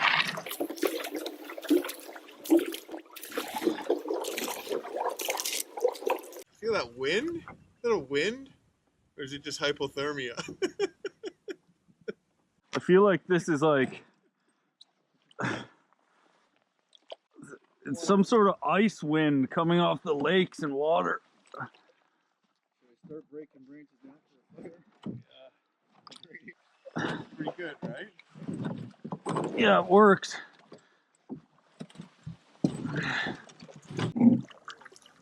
I mean, as long as you don't whip in the river, it's all right.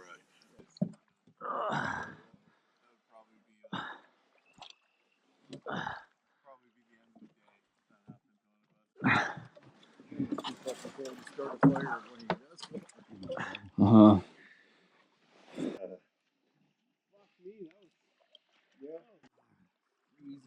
Yeah. True.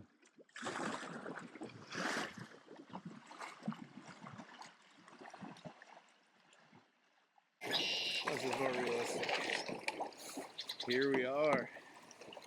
Finally, I'm freezing.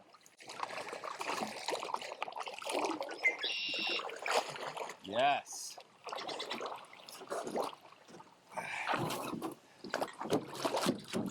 Oh.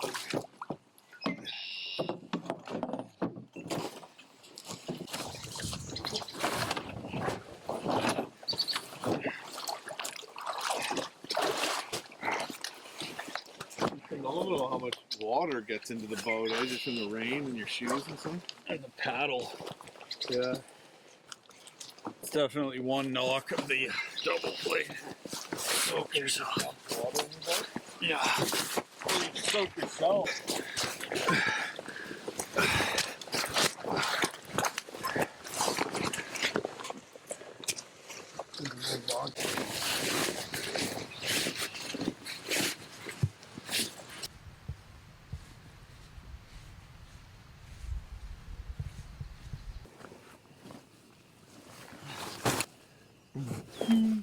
Really deep.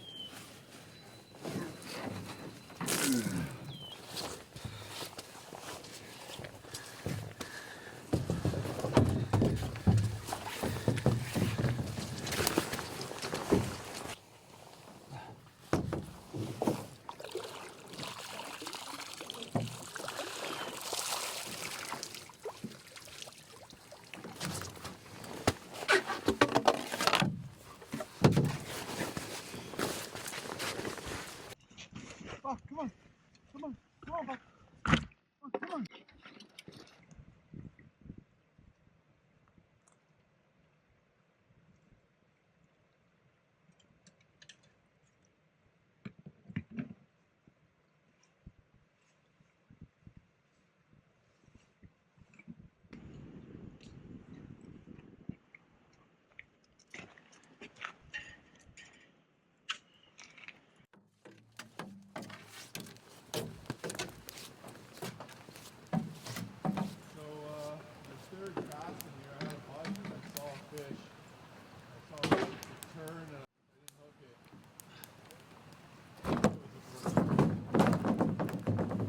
we've been putting up with cold rain. I'm not sure what the temperature is, but it's pretty low.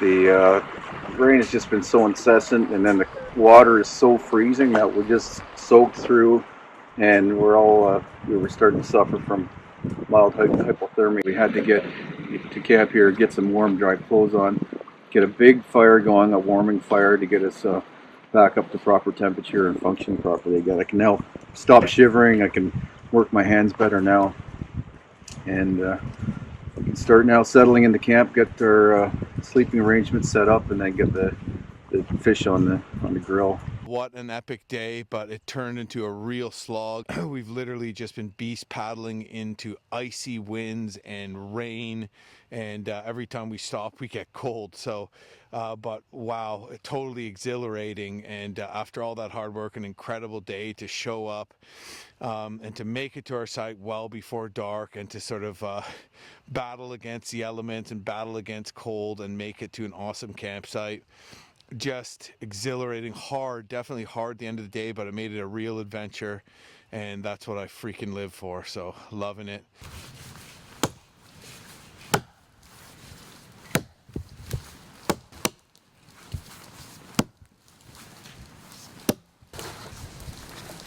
Let me help. Here. Doing a push with me.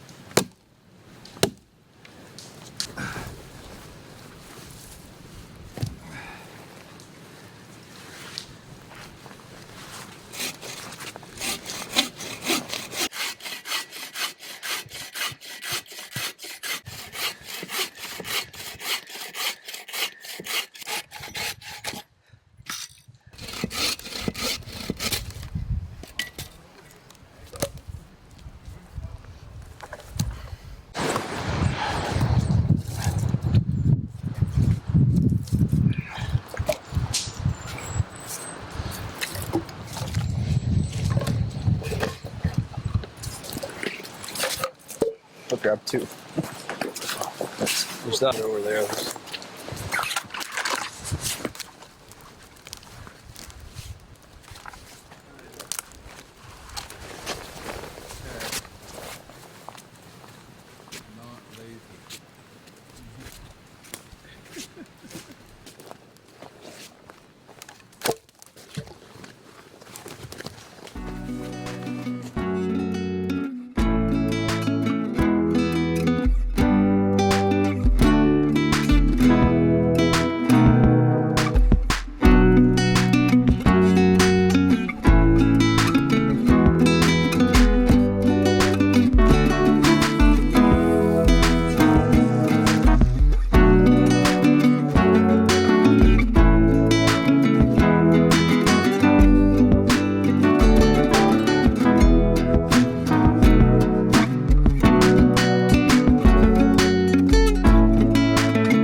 Get up and hear you guys. Because we woke up at 5:30. Yeah.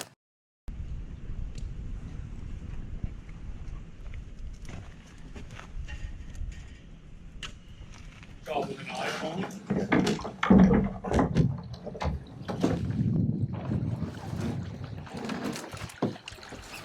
Discovered it.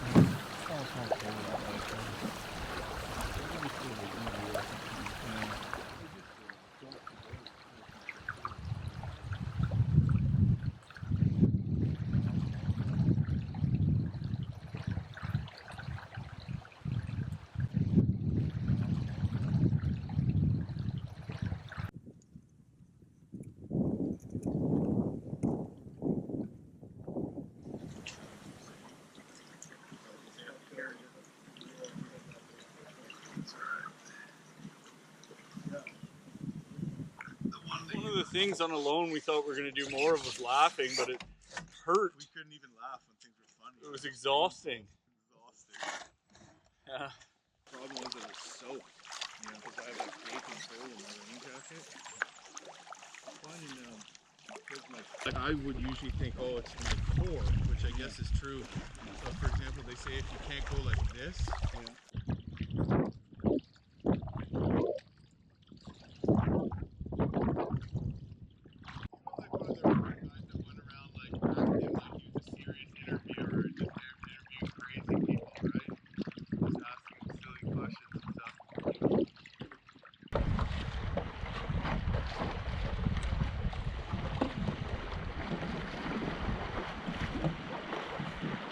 God damn it, Shawn!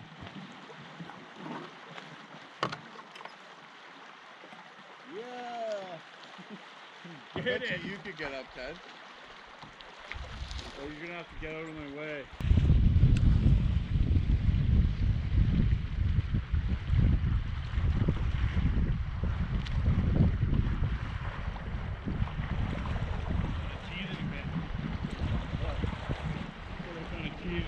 Pushed off the dirt.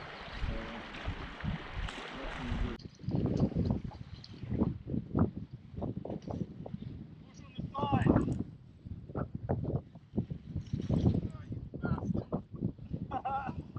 Next time, one more try.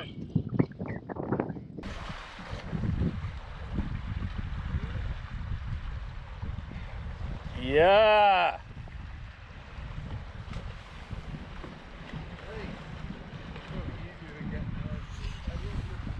We decided it would be a nice thing to do to bring home a couple of brook trout for our wives, and but we don't want it to spoil, and at least stay fresh. So there's some lingering ice in the park, luckily. So I'm just gonna head up there and collect some of it, and we'll put our fish on ice and bring it home, fresh, unfrozen, delicious brook trout.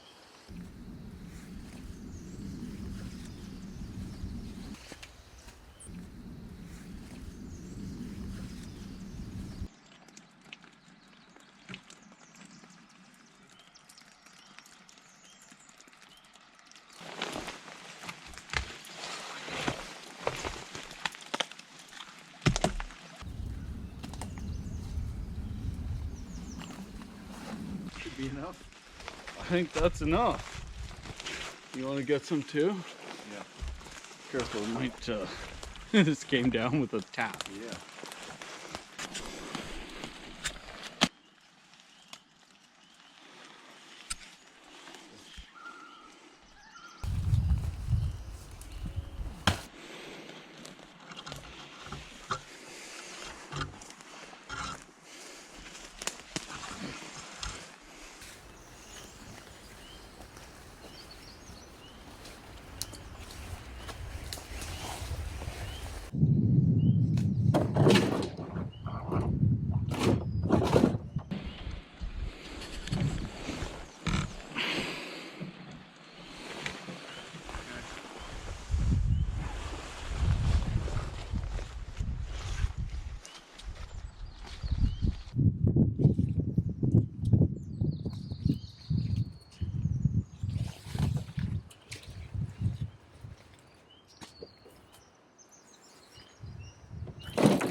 it's going to be pretty good. We got it packed on ice. We had it cooled overnight.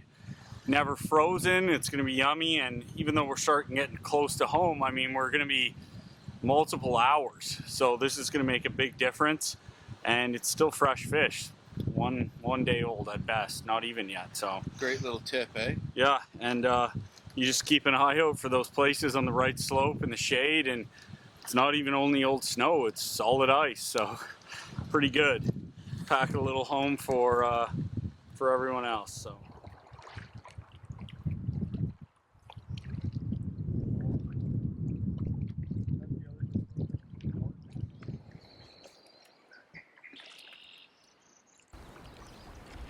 And there it is. We've come full circle. Kind of. But that's the takeout. Same place we put in.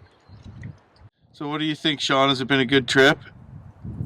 Yeah, just paddling upstream right now, thinking how you get these quite a few moments actually of agony, pretty much, with heavy portages, long portages, bad weather, freezing cold, hypothermic, all of us at several times throughout the trip. And now paddling up here, I'm thinking that was an awesome trip, one of the best, like perfect, nothing went wrong. I can't wait to come back. So true. No, it's well worth it. Good, great trip. Yeah. Well, the trip is finally coming to an end. A little bit bittersweet because, you know, we don't want the trip to be over, for sure. It was great. We're leaving on a beautiful day, but definitely a feeling of satisfaction for having completed it and doing so well. This usually sparks the discussions about future trips and what are we going to do next. So that's what I'm looking forward to. And you know, it's we're finishing on a high note, bringing home some fish and all that kind of stuff. And I had a great time out here with Shawn and Jim, and it's really nice to paddle with Shawn. Definitely he is self-reliant. That's for sure. He showed us up, caught more fish, and just really fast, single carrying his boat, and moves quick, and pretty impressive. So it was great to team up with him for this adventure. Hopefully there's more to come in the future, and I'm looking forward to those. So, well, we're gonna say this goodbye, but it doesn't really get much better. You can't always have everything, and I think we had an amazing mix of fishing and great camping and wildlife sightings, and what more could you ask for? So